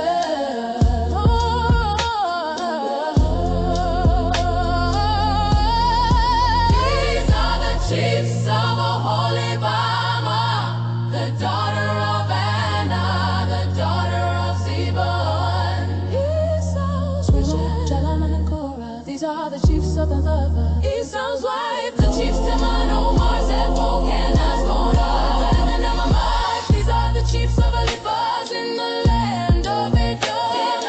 These are the sons of Ada. These are the sons of Reuel. These are the chiefs Nazir, Shammah, and Mizah.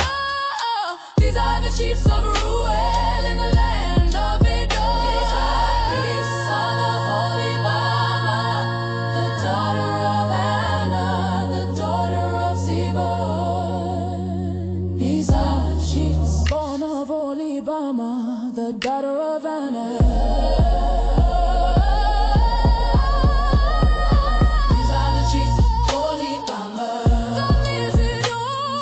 these are the chiefs of Oholibama, and these are the chiefs. These are the chiefs of Oholibama.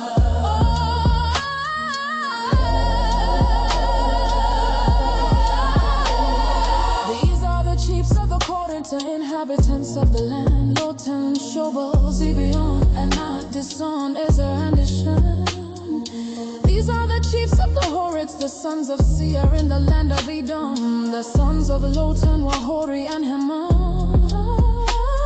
And Lotan's sister was Timnah. The sons of Shobal were Elvan, Manahath, Thibal, Shepho, and Onam. The sons of Zibeon were Yael and Anna. He is the Anna who found the hot springs in the wilderness as he pastured the donkeys of his father. Zibeon, the children of Anna were Dison and Oholibama, the daughter of Anana. Sons of Dison were Hemdan, Neshban, Nithran, and Sheran. The sons of Ezer were Bilhan, Zavan, and Akan. The sons of Dishan were Uz and Aran. The sons of Dishan were Uz and Aran. The sons of Dishan were Uz and Aran. These are the chiefs of the Horites, the chiefs Lotan, Shobal, Zibeon, Anna, Dison, Ezer, and Dishan. These are the chiefs of the Horites, chief by chief in the land of Seir.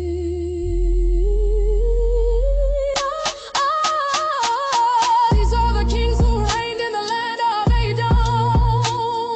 Before any king reigned over the Israelites, Bela the son of Beor reigned in Edom. The name of his city being Dinhabah. Bela died, and Jobab the son of Zerah of Basra reigned in his place. Jobab died, and Husham of the land of the Temanites reigned in his place. Husham died, and Hadad the son of Bedad, who defeated Midian in the country of Moab, reigned in his place. The name of his city being Abis. Hadad died, and Samlah of Masrekah reigned in his place.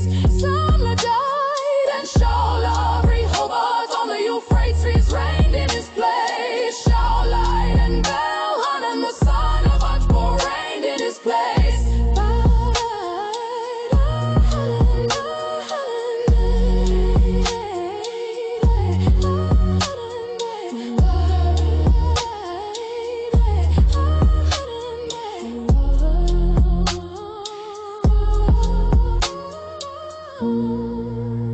The chiefs Lotan, Shobal, Zibeon, and Adison, Ezer, and Dishan. These are the names of the chiefs of Esau according to their clans and their dwelling places. By their names of the chiefs, Timnah, Alva, Jetheth, Oholibama, Ela, Pinon, Kenaz, Teman, Nebzah, Magdiel, and Eri. These are the chiefs of Edom, that is Esau, father of Edom, according to their dwelling places in the land of their possession.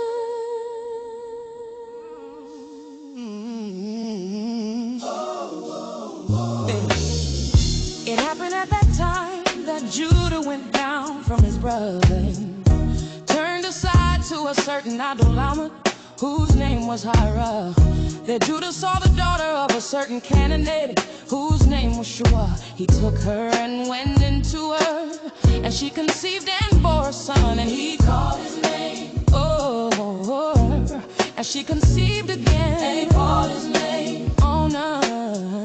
Yet again she bore a son, she called his name Shelah. Judah was in Shazib when she bore him, and Judah took a wife for his firstborn, and her name was Tamar. But Judah's firstborn was wicked in the sight of the Lord, and the Lord put him to death. Then Judah said to Onan, go in to your brother's wife, and perform the duty of a brother-in-law to her, and raise up offspring for your brother. But Onan knew that the offspring would not be his, so whenever he went into his brother's wife, he would waste the semen on the ground, so as not to give offspring to his brother. And what he did was wicked in the sight of the Lord, and he put him to death also. Then Judah said to Tamar, his daughter-in-law, remain a widow in your father's house till Shelah my son grows up, for he feared that he would die like his brothers. So Tamar went and remained in her father's house.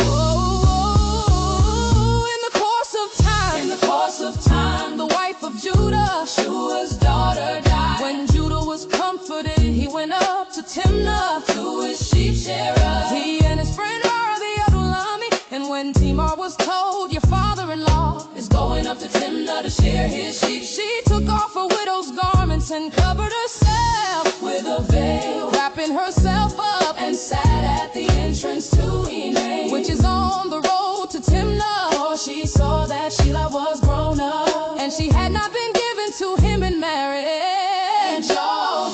When Judah saw her, he thought she was a prostitute, for she had covered her face. He turned to her at the roadside and said, come, let me come into you. For he did not know that she was his daughter-in-law. She said, what will you give me that you may come into me? He answered, I will send you a young goat from the flock. And she said, if you give me a pledge until you send it. He said, what pledge shall I give you? She replied, your sin, and your cord, and your staff that is in your hand. So he gave them to her and went into her. She conceived by him. Then she arose and went away, and taking off her veil, she put on the garments of her widow. When Judah sent the young goat by his friend, the Edomite, to take back the pledge from the woman's hand, he did not find her, and he asked the men of the place, where is the co-prostitute who was at Enaim by the roadside? And they said, no co-prostitute has been here. So he returned to Judah and said, I have not found her.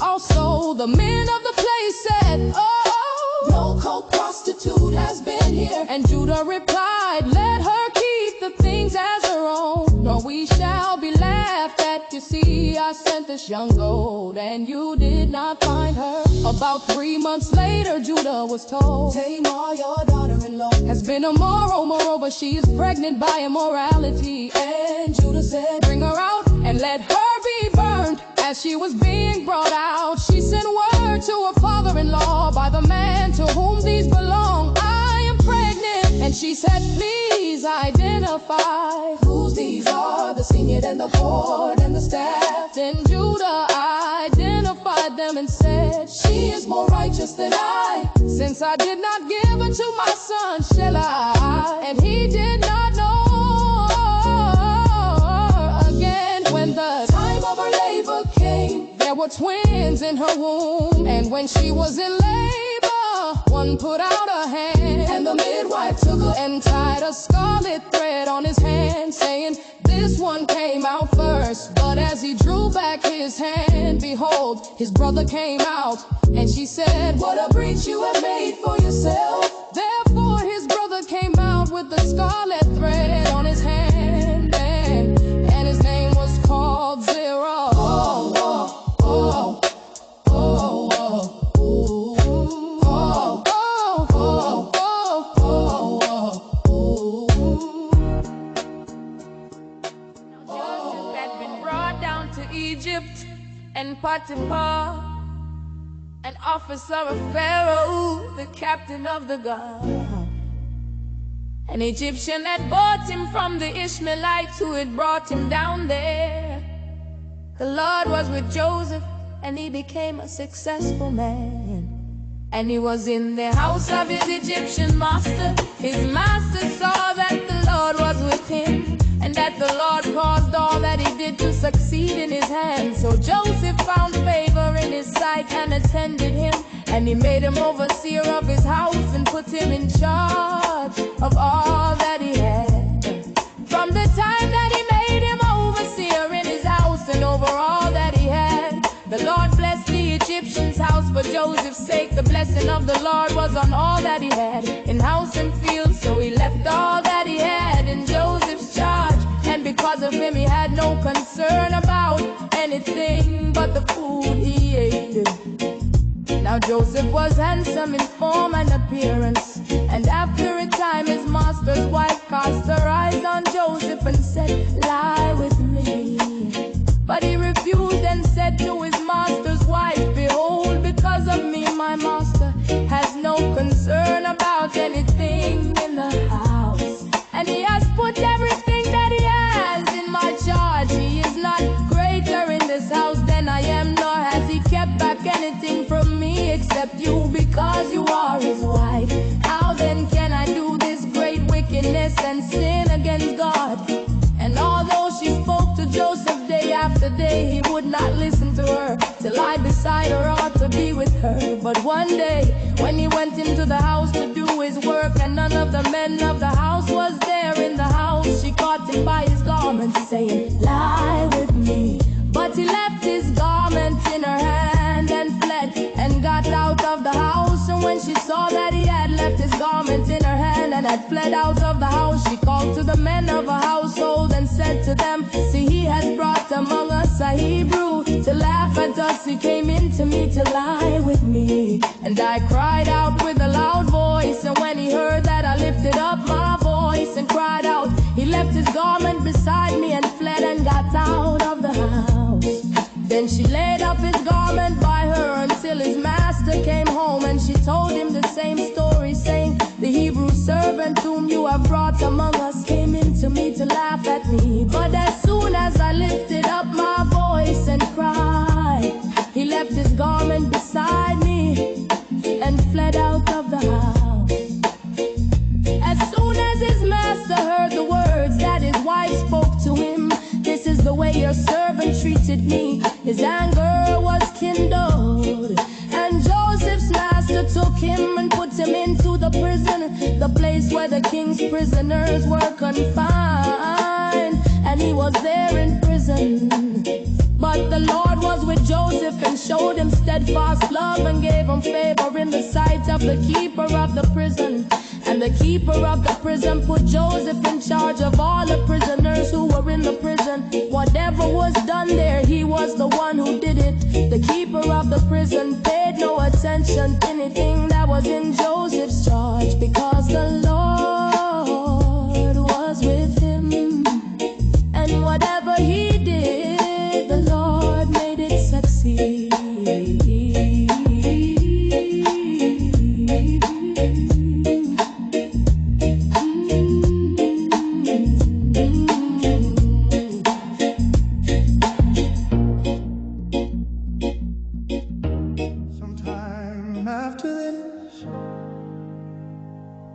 The cupbearer of the king guitar, of Egypt, and his baker offended their lord, the king of Egypt. And Pharaoh was angry with his two officers, the chief cupbearer and the chief baker.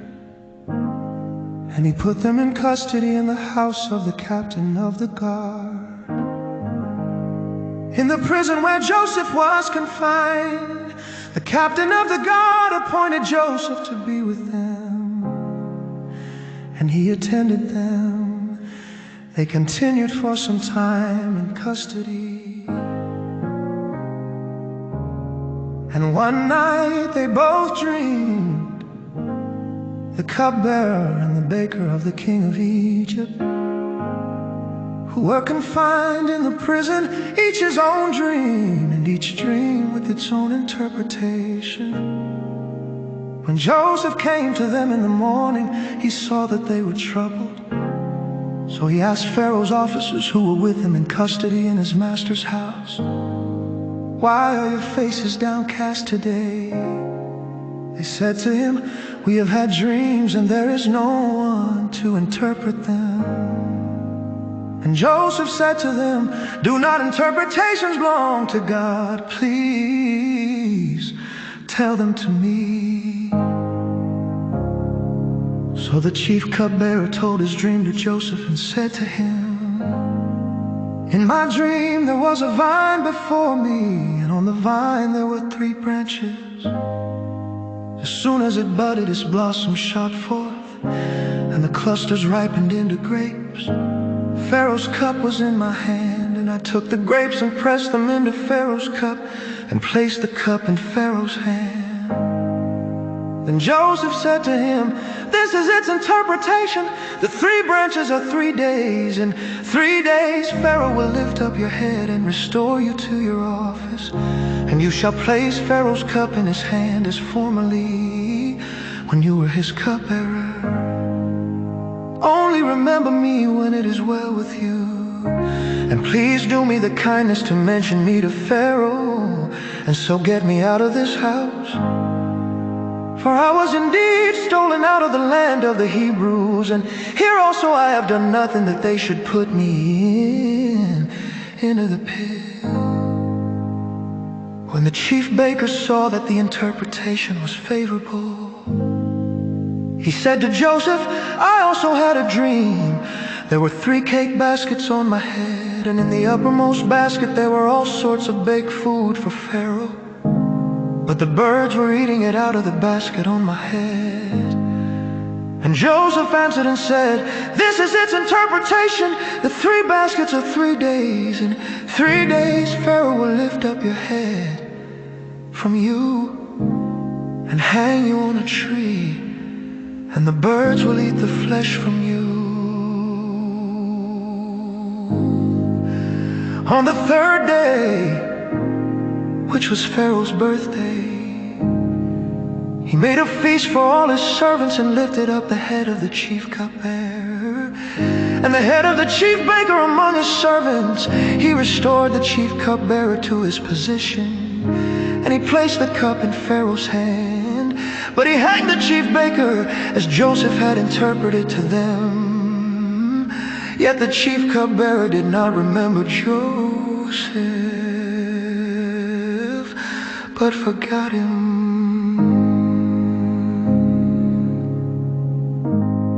After 2 whole years, Pharaoh dreamed that he was standing by the Nile, and behold, there came up out of the Nile 7 cows, attractive and plump, and they fed in the reed grass. And behold, 7 other cows, ugly and thin, came up out of the Nile after them and stood by the other cows on the bank of the Nile.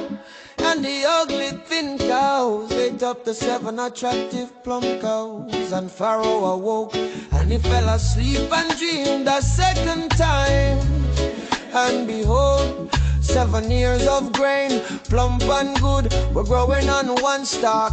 And behold, after them sprouted 7 ears, thin and blighted by the east wind, and the thin ears swallowed up the 7 plump full ears. And Pharaoh awoke, and behold, it was a dream. was troubled, and he sent and called for all the magicians of Egypt and all its wise men. Pharaoh told them his dreams, but there was none who could interpret them to Pharaoh. Then the chief cupbearer said to Pharaoh, I remember my offenses today, when Pharaoh was angry with his servants and put me and the chief baker in custody in the house of the captain of the guard. We dreamed on the same night, he and I, each having a dream with its own interpretation.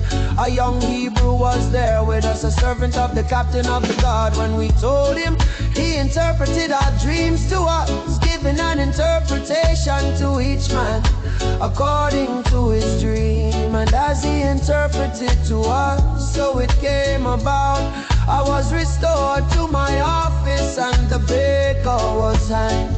Then Pharaoh sent and called Joseph, and they quickly brought him out of the pit. And when he had shaved himself and changed his clothes, he came in before Pharaoh. And Pharaoh said to Joseph, I have had a dream, and there is no one who can interpret it. I have heard it said of you that when you hear a dream, you can interpret it. Joseph answered Pharaoh, it is not in me. God will give Pharaoh a favorable answer. Then Pharaoh said to Joseph, behold, in my dream I was standing on the banks of the Nile. 7 cows, plump and attractive, came up out of the Nile and fed in the reed grass. 7 other cows came up after them, 4 and very ugly and thin, such as I had never seen in all the land of Egypt. And the thin, ugly cows ate up the first 7 plump cows, but when they had eaten them, no one would have known that they had eaten them, for they were still as ugly as at the beginning. Then I awoke. I also saw in my dream 7 years growing on one stalk, full and good. 7 years withered, thin and blighted by the east wind, sprouted after them, and the thin years swallowed up the 7 good years. And I told it to the magicians, but there was no one who could explain it to me. Then Joseph said to Pharaoh, the dreams of Pharaoh. One, God has revealed to Pharaoh what he is about to do. The 7 good cows are 7 years, and the 7 good years are 7 years. The dreams are one. The 7 lean and ugly cows that came up after them are 7 years, and the 7 empty years blighted by the east wind are also 7 years of famine. It is as I told Pharaoh. God has shown to Pharaoh what he is about to do. There will come 7 years of great plenty throughout all the land of Egypt, but after them there will arise 7 years of famine, and all the plenty will be forgotten in the land of Egypt. The famine will consume the land, and the plenty will be unknown in the land by reason of the famine that follows, for it will be very severe. And the doubling of Pharaoh's dream means that the thing is fixed by God, and God will shortly bring it about. Now therefore let Pharaoh select a discerning and wise man, and set him over the land of Egypt. Let Pharaoh proceed to appoint overseers over the land, and take 1/5 of the produce of the land of Egypt during the 7 plentiful years, and let them gather all the food of these good years that are coming, and store up grain under the authority of Pharaoh for food in the cities, and let them keep it. That food shall be a reserve for the land against the 7 years of famine that are to occur in the land of Egypt, so that the land may not perish through the famine. This proposal pleased Pharaoh and all his servants. And Pharaoh said to his servants, can we find a man like this, in whom is the Spirit of God? Then Pharaoh said to Joseph, since God has shown you all this, There is none so discerning and wise as you are. You shall be over my house, and all my people shall order themselves as you command. Only as regards the throne will I be greater than you. And Pharaoh said to Joseph, see, I have set you over all the land of Egypt. Then Pharaoh took his index ring from his hand and put it on Joseph's hand, and clothed him in garments of fine linen, and put a gold chain about his neck, and he made him ride in a second chariot. And they called out before him, bow the knee. Thus he set him over all the land of Egypt. Moreover, Pharaoh said to Joseph, I am Pharaoh, and without your consent no one shall lift up hand or foot in all the land of Egypt. And Pharaoh called Joseph's name Zephanath-Paneah, and he gave him in marriage Asenath, the daughter of Potiphar, a priest of On. So Joseph went out over the land of Egypt. Joseph was 30 years old when he entered the service of Pharaoh, king of Egypt. And Joseph went out from the presence of Pharaoh and went through all the land of Egypt. During the 7 plentiful years, the earth produced abundantly, and he gathered up all the food of these 7 years, which occurred in the land of Egypt, and put the food in the cities. He put in every city the food and the foods around it. And Joseph stored up grain in great abundance, like the sand of the sea, until he ceased to measure it, for it could not be measured. Before the year of famine came, 2 sons were born to Joseph. Asenath, the daughter of Potiphar, bore them to him. Joseph called the name of the firstborn Manasseh, for he said, God has made me forget all my hardship and all my father's house. The name of the second he called Ephraim, for God has made me fruitful in the land of my affliction. The 7 years of plenty that occurred in the land of Egypt came to an end, and the 7 years of famine began to come, as Joseph had said. There was famine in all lands, but in all the land of Egypt there was bread. When all the land of Egypt was famished, the people cried to Pharaoh for bread. Pharaoh said to all the Egyptians, go to Joseph, what he says to you do. So when the famine had spread over all the land, Joseph opened all the storehouses and sold to the Egyptians, for the famine was severe in the land of Egypt. Moreover, all the earth came to Egypt to Joseph to buy grain, because the famine was severe over all the earth, over all the earth, over all the earth, over all the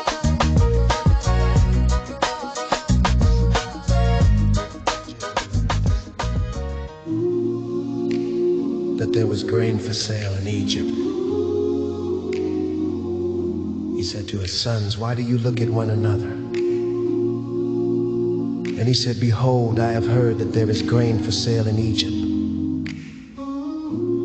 Go down and buy grain for us there, that we may live and not die. So 10 of Joseph's brothers went down to buy grain in Egypt. But Jacob did not send Benjamin, Joseph's brother, with his brothers, for he feared that harm might happen to him. Thus the sons of Israel came to buy among the others who came, for the famine was in the land of Canaan.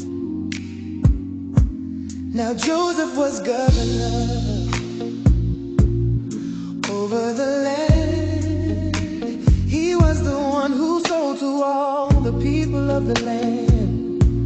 And Joseph's brothers came and bowed themselves before him with their faces to the ground. Joseph saw his brothers and recognized them, but he treated them like strangers and spoke roughly to them. Where do you come from? He said. They said, from the land of Canaan to buy food. And Joseph recognized his brothers, but they did not recognize him.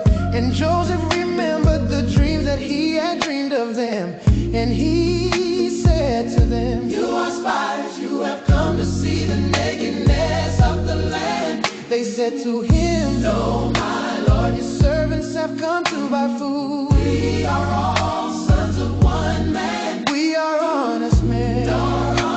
Your servants have never been spied. We never are been spied. He said to them, no, you have come in to see the nakedness of the land. We are honest men. They said, we, your servants, are 12 brothers, the sons of one man in the land of Canaan. And behold, the youngest is this day with our father, and one is no more. But Joseph said to them, it is as I said to you. You are spies, by this you shall be tested. By the life of Pharaoh you shall not go from this place unless your youngest brother comes here. Send one of you, and let him bring your brother while you remain in prison, that your words may be tested whether there is truth in you. Or else, by the life of Pharaoh, surely you are spies. And he put them all together in custody for 3 days. On the third day Joseph said to them, do this, and you will live, for I fear God. If you are honest men, let one of your brothers remain confined where you are in custody, and let the rest go and carry grain for the famine of your households. And bring your youngest brother to me, so your words will be verified and you shall not die. And they did so. Then they said to one another, in truth we are guilty concerning our brother, in that we saw the distress of his soul when he begged us, and we did not listen. That is why this distress has come upon us. And Reuben answered them, did I not tell you not to sin against the boy? But you did not listen, so now there comes a reckoning for his blood. They did not know that Joseph understood them, for there was an interpreter between them. Then he turned away from them and wept. And he returned to them and spoke to them, and he took Simeon from them and bound him before their eyes. And Joseph gave orders to fill their bags with grain, and to replace every man's money in his sack, and to give them provisions for the journey. This was done for them. Then they loaded their donkeys with their grain and departed. And as one of them opened his sack to give his donkey fodder at the lodging place, he saw his money in the mouth of his sack. He said to his brothers, my money has been put back. Here it is in the mouth of my sack. At this their hearts failed them, and they turned trembling to one another, saying, what is this that God has done to us? When they came to Jacob, their father in the land of Canaan, they told him all that had happened to them, saying, the man, the Lord of the land, spoke roughly to us and took us to be spies of the land. But we said to him, we are honest men, we have never been spies. We are 12 brothers, sons of our father, one is no more, and the youngest is this day with our father in the land of Canaan. Then the man, the Lord of the land, said to us, by this I shall know that you are honest men. Lead one of your brothers with me, and take grain for the famine of your households, and go your way. Bring your youngest brother to me, then I shall know that you are not spies but honest men. And I will deliver your brother to you, and you shall trade in the land. As they emptied their sacks, behold, every man's bundle of money was in his sack. And when they and their father saw their bundles of money, they were afraid. And Jacob their father said to them, you have bereaved me of my children. Joseph is no more, and Simeon is no more, and now you would take Benjamin. All this has come against me. Then Reuben said to his father, kill my 2 sons if I do not bring him back to you. put him in my hands, and I will bring him back to you. But he said, my son shall not go down with you, for his brother is dead, and he is the only one left. If harm should happen to him on the journey that you are to make, you would bring down my gray hairs with sorrow to Sheol.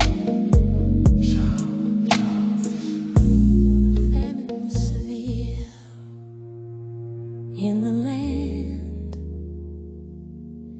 and when they had eaten the grain that they had brought from Egypt, their father said to them, go again, buy us a little food. But Judah said to him,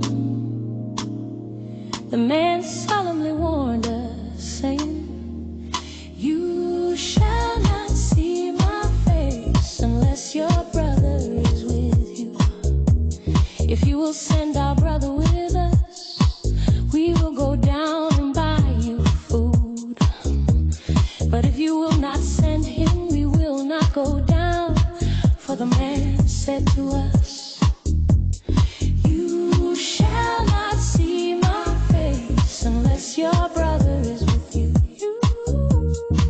Israel said, "Why did you treat me so badly as to tell the man that you had another brother?"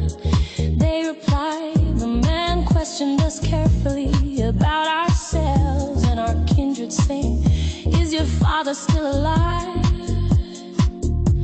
Do you have another brother?'" What we told him was an answer to these questions. Could we in any way know that he would say, "Bring your brother down"? And Judah said to Israel, his father, "Send the boy with me, and we will arise and go, that we may live and not die, both we and you, and also our little ones. I will be a pledge of his safety from my hand. You shall require him. If I do not bring him back to you and set him before you, then let me bear the blame forever." If we had not delayed, we would now have returned twice.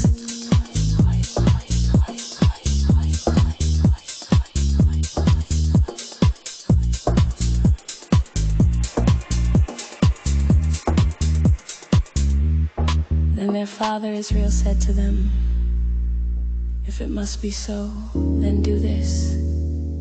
Take some of the choice fruits of the land in your bags and carry down to the man a present, a little balm and a little honey, gum, myrrh, pistachio, nuts, and almonds. Take double the money with you. Carry back with you the money that was returned in the mouth of your sacks. Perhaps it was an oversight. Take also your brother and arise. Go again to the man. May God Almighty grant you mercy before the man, and may he send back your other brother and Benjamin. And as for me, if I am bereaved of my children, I am bereaved." So the men took this present, and they took double the money with them and Benjamin. They arose and went down to Egypt and stood before Joseph. When Joseph saw Benjamin with them, he said to the steward of his house, "Bring the men into the house and slaughter an animal and make ready, for the men are to dine with me at noon." The man did as Joseph told him. He brought the men to Joseph's house. The men were afraid because they were brought to Joseph's house, and they said, "It is because of the money which was replaced in our sacks the first time that we are brought in to assault us and fall upon us, to make us servants and seize our donkeys." So they went up to the steward of Joseph's house and spoke to him at the door of the house and said, "Oh, my Lord, we came down the first time to buy food. And when we came to the lodging place, we opened our sacks, and there was each man's money in the mouth of his sack, our money in full weight.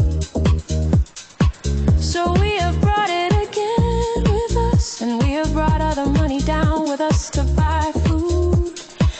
We do not know who put our money in our sacks." He replied, "Peace to you, do not be afraid. Your God and the God of your father has put treasure in your sacks for you. I received your money." Then he brought Simeon out to them. And when the man had brought the men into Joseph's house and given them water, and they had washed their feet, and when he had given their donkeys fodder, they prepared the present for Joseph's coming at noon, for they heard that they should eat bread there. When Joseph came home, they brought into the house to him the present that they had with them, and bowed down to him to the ground. And he inquired about their welfare and said, "Is your father well, the old man of whom you spoke? Is he still alive?" They said, "Your servant, our father, is well. He is still alive." And they bowed their heads and prostrated themselves. And he lifted up his eyes and saw his brother Benjamin, his mother's son, and said, "Is this your youngest brother of whom you spoke to me? God be gracious to you, my son." Then Joseph hurried out, For his compassion grew warm for his brother, and he sought a place to weep. And he entered his chamber and wept there. Then he washed his face and came out, and controlling himself, he said, serve the food. They served him by himself, and them by themselves, and the Egyptians who ate with him by themselves, because the Egyptians could not eat with the Hebrews, for that is an abomination to the Egyptians. And they sat before him, the firstborn according to his birthright, and the youngest according to his youth. And the men looked at one another amazing. Portions were taken to them from Joseph's table, but Benjamin's portion was 5 times as much as any of theirs. So they drank and were merry with him. The man with the steward of his house, fill the men's sacks with food as much as they can carry, and put each man's money in the mouth of his sack. And put my cup, the silver cup, in the mouth of the sack of the youngest, with his money for the grain. And he did as Joseph told him. As soon as the morning was light, the men were sent away with their donkeys. They had gone only a short distance from the city. Now Joseph said to his steward, up, follow after the men. And when you overtake them, say to them, why have you repaid evil for good? Is it not from this that my Lord drinks, and by this that he practices divination? You have done evil in doing this. When he overtook them, he spoke to them these words. They said to him, why does my Lord speak such words as these? Far be it from your servants to do such a thing. Behold, the money that we found in the mouths of our sacks we brought back to you from the land of Canaan. How then could we steal silver or gold from your Lord's house? Whichever of your servants is found with it shall die, and we also will be my Lord's servants. He said, let it be as you say, he who is found with it shall be my servant, and the rest of you shall be innocent. Then each man quickly lowered his sack to the ground, and each man opened his sack, and he searched, beginning with the eldest and ending with the youngest, and the cup was found in Benjamin's sack. Then they tore their clothes, and every man loaded his donkey, and they returned to the city. When Judah and his brothers came to Joseph's house, he was still there. They fell before him to the ground. Joseph said to them, what deed is this that you have done? Do you not know that a man like me can indeed practice divination? And Judah said, what shall we say to my Lord? What shall we speak? Or how can we clear ourselves? God has found out the guilt of your servants. Behold, we are my Lord's servants, both we, and he also in whose hand the cup has been found. But he said, far be it from me that I should do so. Only the man in whose hand the cup was found shall be my servant. But as for you, go up in peace to your father. Then Judah went up to him and said, oh, my Lord, please let your servant speak a word in my Lord's ears. And let not your anger burn against your servant, for you are like Pharaoh himself. My Lord asked his servants, saying, have you a father or a brother? And we said to my Lord, we have a father, an old man and a young brother, the child of his old age. His brother is dead, and he alone is left of his mother's children, and his father loves him. Then you said to your servants, bring him down to me that I may set my eyes on him. We said to my Lord, the boy cannot leave his father, for if he should leave his father would die. Then you said to your servants, unless your youngest brother comes down with you, you shall not see my face again. When we went back to your servant, my father, we told him the words of my Lord. And when our father said, go again, buy us a little food, we said, we cannot go down. If our youngest brother goes with us, then we will go down. For we cannot see the man's face unless our youngest brother is with us. Then your servant, my father, said to us, you know that my wife bore me 2 sons. One left me, and I said, surely he has been torn to pieces. And I have never seen him since. If you take this one also from me and harm happens to him, you will bring down my gray hairs and evil to Sheol. Now therefore, as soon as I come to your servant, my father, and the boy is not with us, then, as his life is bound up in the boy's life, when he sees that the boy is not with us, he will die. And your servants will bring down the gray hairs of your servant, our father, with sorrow to Sheol. For your servant became a pledge of safety for the boy to my father, saying, if I do not bring him back to you, then I shall bear the blame before my father all my life. Now therefore, please let your servant remain instead of the boy as a servant to my Lord, and let the boy go back with his brothers. For how can I go back to my father if the boy is not with me? I fear to see the evil that would find my father. Then Joseph could not control himself before all those who stood by him. He cried, make everyone go out from me. So no one stayed with him. When Joseph made himself known to his brothers, and he wept aloud so that the Egyptians heard it, and the household of Pharaoh heard it. And Joseph said to his brothers, I am Joseph. Is my father still alive? But his brothers could not answer him, for they were dismayed at his presence. So Joseph said to his brothers, come near to me, please. And they came near. And he said, I am your brother Joseph, whom you sold into Egypt. And now do not be distressed or angry with yourselves because you sold me here. For God sent me before you to preserve life. For the famine has been in the land these 2 years, and there are yet 5 years in which there will be neither plowing nor harvest. And God sent me before you to preserve for you a remnant on earth, and to keep alive for you many survivors.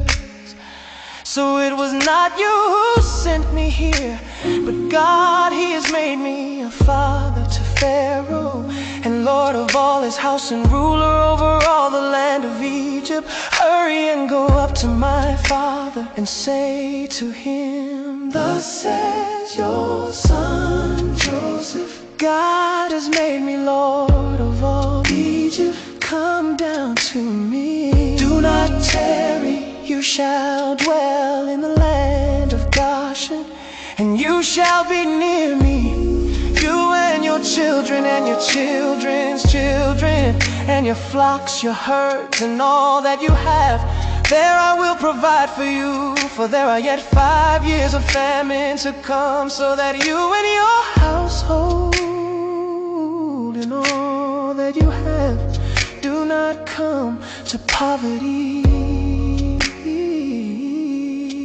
Now your eyes see, and the eyes of my brother Benjamin see, that it is my mouth that speaks to you. You must tell my father of all my honor in Egypt, and of all that you have seen. Hurry and bring my father down here. Then he fell upon his brother Benjamin's neck and wept. And Benjamin wept upon his neck, and he kissed all his brothers and wept upon them. After that his brothers talked with him. When the report was heard in Pharaoh's house, Joseph's brothers have come. It pleased Pharaoh and his servants, and Pharaoh said to Joseph, say to your brothers, do this, load your beasts and go back to the land of Canaan, and take your father and your households and come to me, and I will give you the best of the land of Egypt, and you shall eat the fat of the land. And you, Joseph, are commanded to say this: take wagons from the land of Egypt for your little ones and for your wives, and bring your father and come, have no concern for your goods. For the best of all the land of Egypt is yours. The sons of Israel did so, and Joseph gave them wagons according to the command of Pharaoh, and gave them provisions for the journey. To each and all of them he gave a change of clothes, but to Benjamin he gave 300 shekels of silver and 5 changes of clothes. To his father he sent as follows: 10 donkeys loaded with the good things of Egypt, and 10 female donkeys loaded with grain, bread, and provision for his father on the journey. Then he sent his brothers away, and as they departed he said to them, do not quarrel on the way. So they went up out of Egypt and came to the land of Canaan, to their father Jacob. And they told him, Joseph is still alive, and he is ruler over all the land of Egypt. And his heart became numb, for he did not believe them. But when they told him all the words of Joseph, which he had said to them, and when he saw the wagons that Joseph had sent to carry him, the spirit of their father Jacob revived, and Israel said, it is enough. Joseph, my son, is still alive. I will go and see him before I die. So Israel took his journey with all that he had, and came to Beersheba, and offered sacrifices to the God of his father Isaac. And God spoke to Israel in visions of the night and said, Jacob, Jacob. And he said, here I am. Then he said, I am God, the God of your father. Do not be afraid to go down to Egypt, for there I will make you into a great nation. I myself will go down with you to Egypt, and I will also bring you up again, and Joseph's hand shall close your eyes. Then Jacob set out from Beersheba. The sons of Israel carried Jacob, their father, their little ones, and their wives in the wagons that Pharaoh had sent to carry him. They also took their livestock and their goods, which they had gained in the land of Canaan, and came into Egypt. Jacob and all his offspring with him, his sons and his sons' sons with him, his daughters and his sons' daughters, all his offspring he brought with him into Egypt. Now these are the names of the descendants of Israel who came into Egypt: Jacob and his sons Reuben, Jacob's firstborn, and the sons of Reuben, Hanok, Palu, Hezron, and Carmi. The sons of Simeon, Jemin, Ohad, Jeshin, Zohar, and Shaul, the son of Akan and Moran. The sons of Levi, Aaron, and Shelah, Perez, and Zerah. and the sons of Perez were Hezron and Hamul, Tola, Pava, Yob, and Shimron. Serdid, Elon, and Jaleel. These are the sons of Leah, whom she bore to Jacob in Paddan Aram, together with his daughter Dinah. Altogether his sons and his daughters numbered 33. Ziphon, Hagi, Shuni, Esban, Eri, Arodi, and Aredi. Imnah, Ishva, Ishvi, Bariah, with Sarah their sister. Heber and Malchiel. These are the sons of Zilpah, whom Laban gave to Leah his daughter, and these she bore to Jacob. 16 persons. Joseph and Benjamin. And to Joseph in the land of Egypt were born Manasseh and Ephraim, whom Aseneth, the daughter of Potiphar the priest of On, bore to him. Bela, Becher, Ashbel, Gera, Naaman, Rosh, Mapim, Hapim, and Dar. These are the sons of Rachel, who were born to Jacob, 14 persons in all. Shasham, Goni, Jezer, and Shalem. These are the sons of Bilhah, whom Laban gave to Rachel his daughter, and these she bore to Jacob. 7 persons in all. All the persons belonging to Jacob, who came into Egypt, who were his own descendants, not including Jacob's sons' wives, were 66 persons in all. And the sons of Joseph, who were born to him in Egypt, were 2. All the persons of the house of Jacob, who came into Egypt, were 70. He sent Judah before him to Joseph to show the way before him in Goshen. And they came into the land of Goshen. Then Joseph prepared his chariot and went up to meet Israel his father in Goshen. He presented himself to him and fell on his neck and wept on his neck a good while. Israel said to Joseph, "Now let me die, since I have seen your face and know that you are still alive." Joseph said to his brothers and to his father's household, "I will go up and tell Pharaoh and will say to him, my brothers and my father's household who were in the land of Canaan have come to me. And the men are shepherds, for they have been keepers of livestock, and they have brought their flocks and their herds and all that they have. When Pharaoh calls you and says, 'What is your occupation?' you shall say, 'Your servants have been keepers of livestock from our youth, even until now, both we and our fathers, in order that you may dwell in the land of Goshen. For every shepherd is an abomination to the Egyptians.'" Joseph went in and told Pharaoh, "My father and my brothers, with their flocks and herds and all that they possess, have come from the land of Canaan. They are now in the land of Goshen."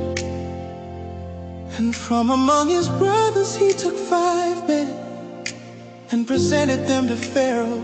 Pharaoh said to his brothers, "What is your occupation?"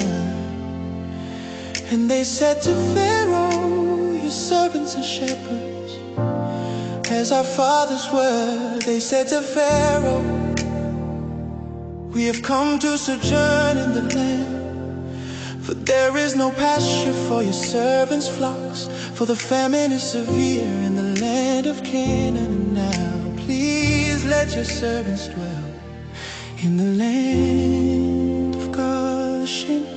Then Pharaoh said to Joseph, "Your father and your brothers have come to you. The land of Egypt is before you. Settle your father and your brothers in the best of the land.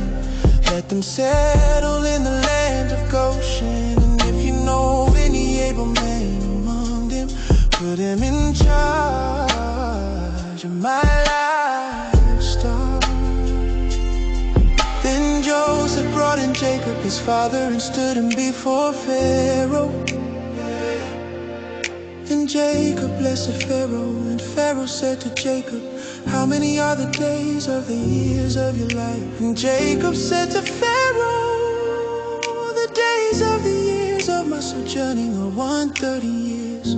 Few and evil have been the days of the years of my life, and they have not attained to the days of the years of the life of my fathers in the days of their sojourning." Jacob blessed Pharaoh and went out from the presence of Pharaoh. Then Joseph set up his father and his brothers and gave them a possession in the land of Egypt, in the best of the land, in the land of Rameses, as Pharaoh had commanded. And Joseph provided his father, his brothers, and all his father's household with food, according to the number of their dependents. Now there was no food in all the land, for the famine was very severe, so that the land of Egypt and the land of Canaan languished by reason of the famine. And Joseph gathered up all the money that was found in the land of Egypt, in the land of Canaan, in exchange for the grain that they bought. And Joseph brought the money into Pharaoh's house. And when the money was all spent in the land of Egypt and in the land of Canaan, all the Egyptians came to Joseph and said, "Give us food. Why should we die before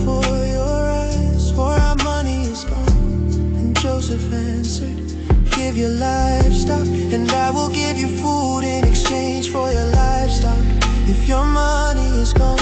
So they brought their livestock to Joseph, and Joseph gave them food in exchange for the horses, the flocks, the herds, and the donkeys. He supplied them with food in exchange for all their livestock that year. And when that year was ended, they came to him the following year and said to him, we will not hide from my Lord that our money is all spent. The herds of livestock are my Lord's. There is nothing left in the sight of my Lord but our bodies and our land. Why should we die before your eyes, both we and our land? Buy us and our land for food, and we with our land will be servants to Pharaoh, and give a seed that we may live and not die, and that the land may not be desolate. So Joseph bought all the land of Egypt for Pharaoh, for all the Egyptians sold their fields, because the famine was severe on them. The land became Pharaoh's. As for the people, he made servants of them, from one end of Egypt to the other. Only the land of the priests he did not buy, for the priests had a fixed allowance from Pharaoh, and lived on the allowance that Pharaoh gave them. Therefore they did not sell their land. Then Joseph said to the people, behold, I have this day brought you and your land for Pharaoh. Now here is seed for you, and you shall sow the land. And at the harvest you shall give a fifth to Pharaoh, and 4/5 shall be your own as seed for the field, and as food for yourselves and your households, and as food for your little ones. They said, you have saved our lives, may it please my Lord, we will be servants to Pharaoh. So Joseph made it a statute concerning the land of Egypt, and it stands to this day that Pharaoh should have the fifth. The land of the priests alone did not become Pharaoh's. Thus Israel settled in the land of Egypt, the land of Goshen, and they gained possessions in it, and were fruitful and multiplied greatly. And Jacob lived in the land of Egypt 17 years. So the days of Jacob, the years of his life, were 47 years. And when the time drew near that Israel must die, he called his son Joseph and said to him, if now I have found favor in your sight, put your hand under my thigh, and promise to deal kindly and truly with me. Do not bury me in Egypt, but let me lie with my fathers. Carry me out of Egypt and bury me in their burying place. He answered, I will do as you have said. And he said, swear to me. And he swore to him. Then Israel bowed himself upon the head of his bed. Joseph was told, behold, your father is ill. So he took with him his 2 sons, Manasseh and Ephraim. And it was told to Jacob, your son Joseph has come to you.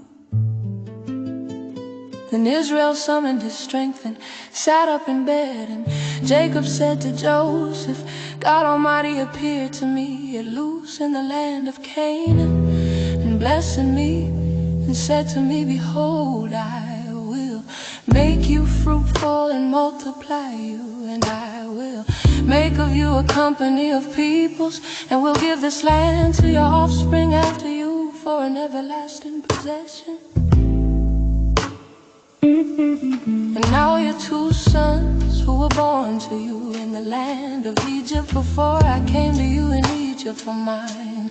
Ephraim and Manasseh shall be mine, as Reuben and Simeon are. And the children that you fathered after them shall be yours. They shall be called by the name of their brothers in their inheritance. As for me, when I came from Paddan to my sorrow, Rachel died in the land of Canaan on the way, when there was still some distance to go to Ephrath, and I buried her there.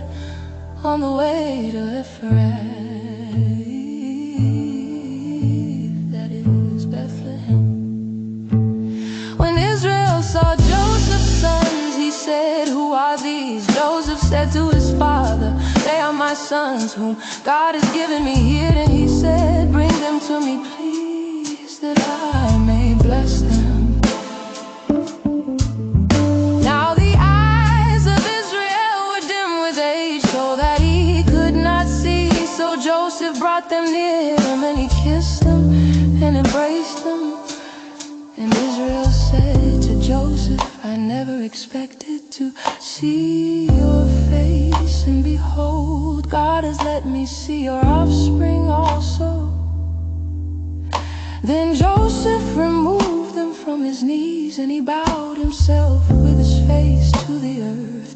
And Joseph took them both, Ephraim in his right hand toward Israel's left hand, and Manasseh in his left hand toward Israel's right hand, and brought them near him. And Israel stretched out his right hand and laid it on the head of Ephraim, who was the younger, and his left hand on the head of Manasseh, crossing his hands, for Manasseh was the firstborn. The God before whom my fathers Abraham and Isaac walked, the God who has been my shepherd all my life long to this day, the angel who has redeemed me from all evil, bless the boys, and in them let my name be carried on, and the name of my fathers Abraham and Isaac, and let them grow into a multitude in the midst of the earth. When Joseph saw that his father laid his right hand on the head of Ephraim, it displeased him, and he took his father's hand to move it from Ephraim's head to Manasseh's head. And Joseph said to his father, "Not this way, my father, since this one is the firstborn. Put your right hand on his head." But his father refused and said, "I know, my son, I know he also shall become a people, and he also shall be great. Nevertheless, his younger brother shall be greater than he, and his offspring shall become a multitude of nations." So he blessed them that day, saying, "By you Israel will pronounce blessing, saying, God make you as Ephraim and as Manasseh." Thus he put Ephraim before Manasseh. Then Israel said to Joseph, "Behold, I am about to die, but God will be with you and will bring you again to the land of your fathers. Moreover, I have given to you rather than to your brothers one mountain slope that I took from the hand of the Amorites with my sword and with my bow."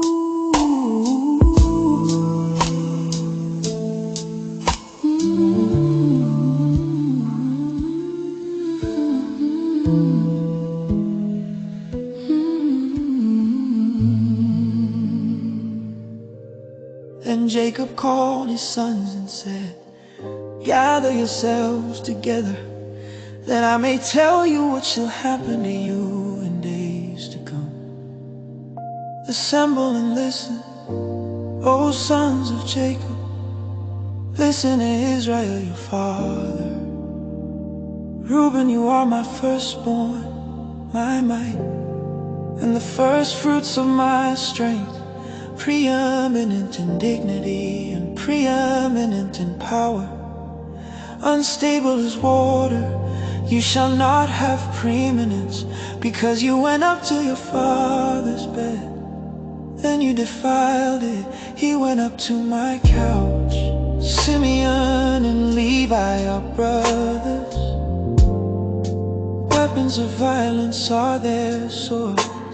Let my soul come not into their counsel. Oh, my glory, be not joined to their company, for in their anger they kill men, and in their willfulness they hamstrung oxen. Cursed be their anger, for it is fierce, and their wrath, for it is cruel. I will divide them in Jacob and scatter them in Israel. Judah, your brothers shall praise you. Your hand shall be on the neck of your enemies. Your father's son shall bow down before you. Judah is a lion's cub from the prey.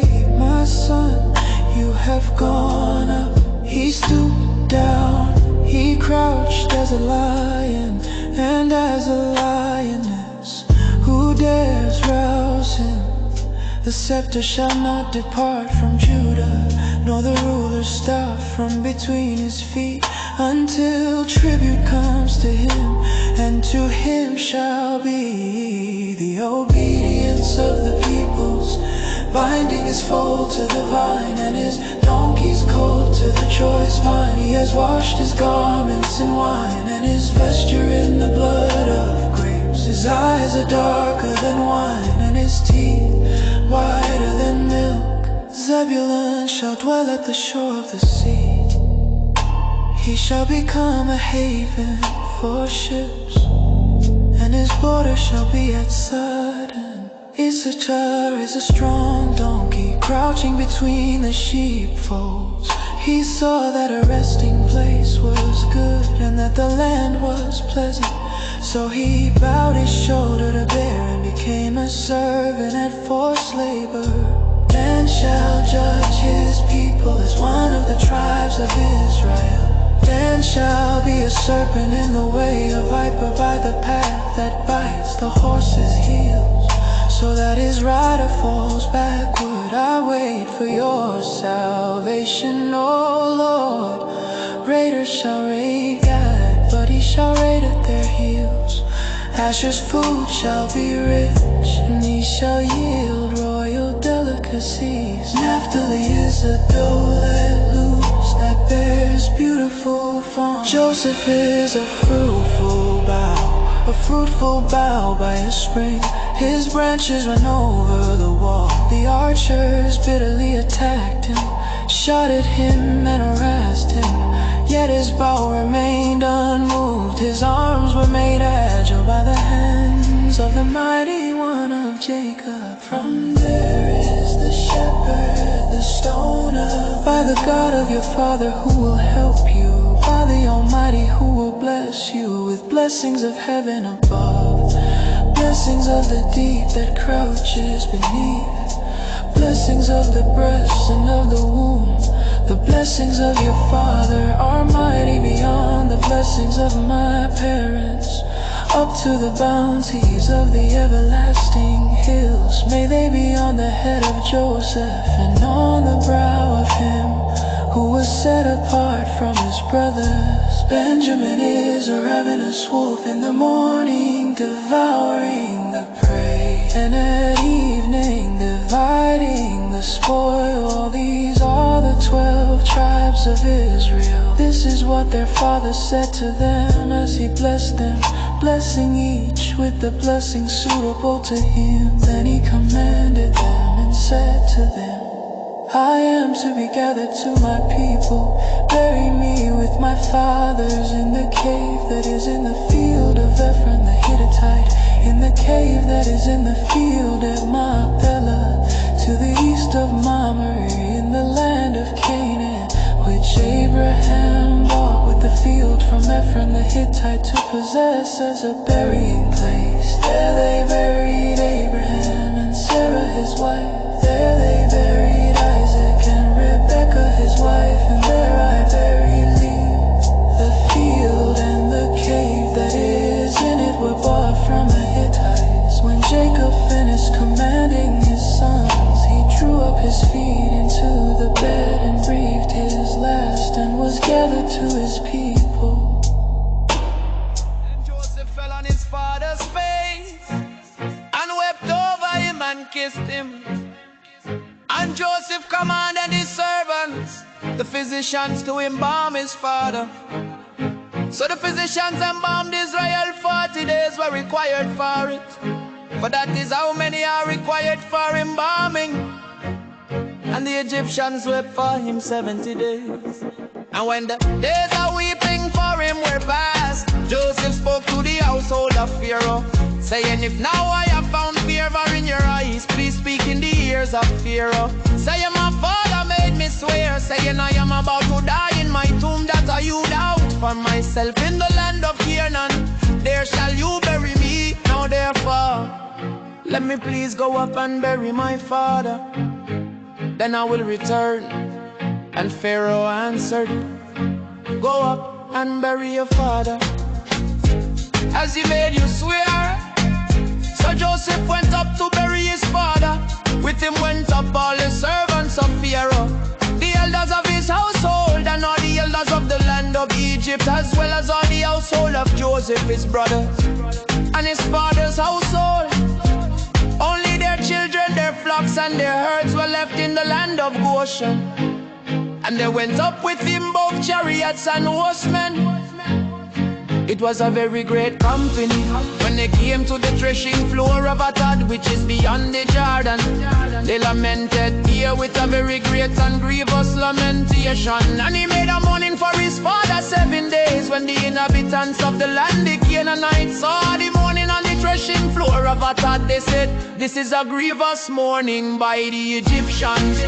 Therefore the place was named Abel Mizraim. It is beyond the Jordan. Thus his sons did for him as he had commanded them. For his sons carried him to the land of Canaan, and buried him in the cave of the field at Machpelah, to the east of Mamre, which Abraham bought with the field from Ephron, the Hittite, to possess as a burying place.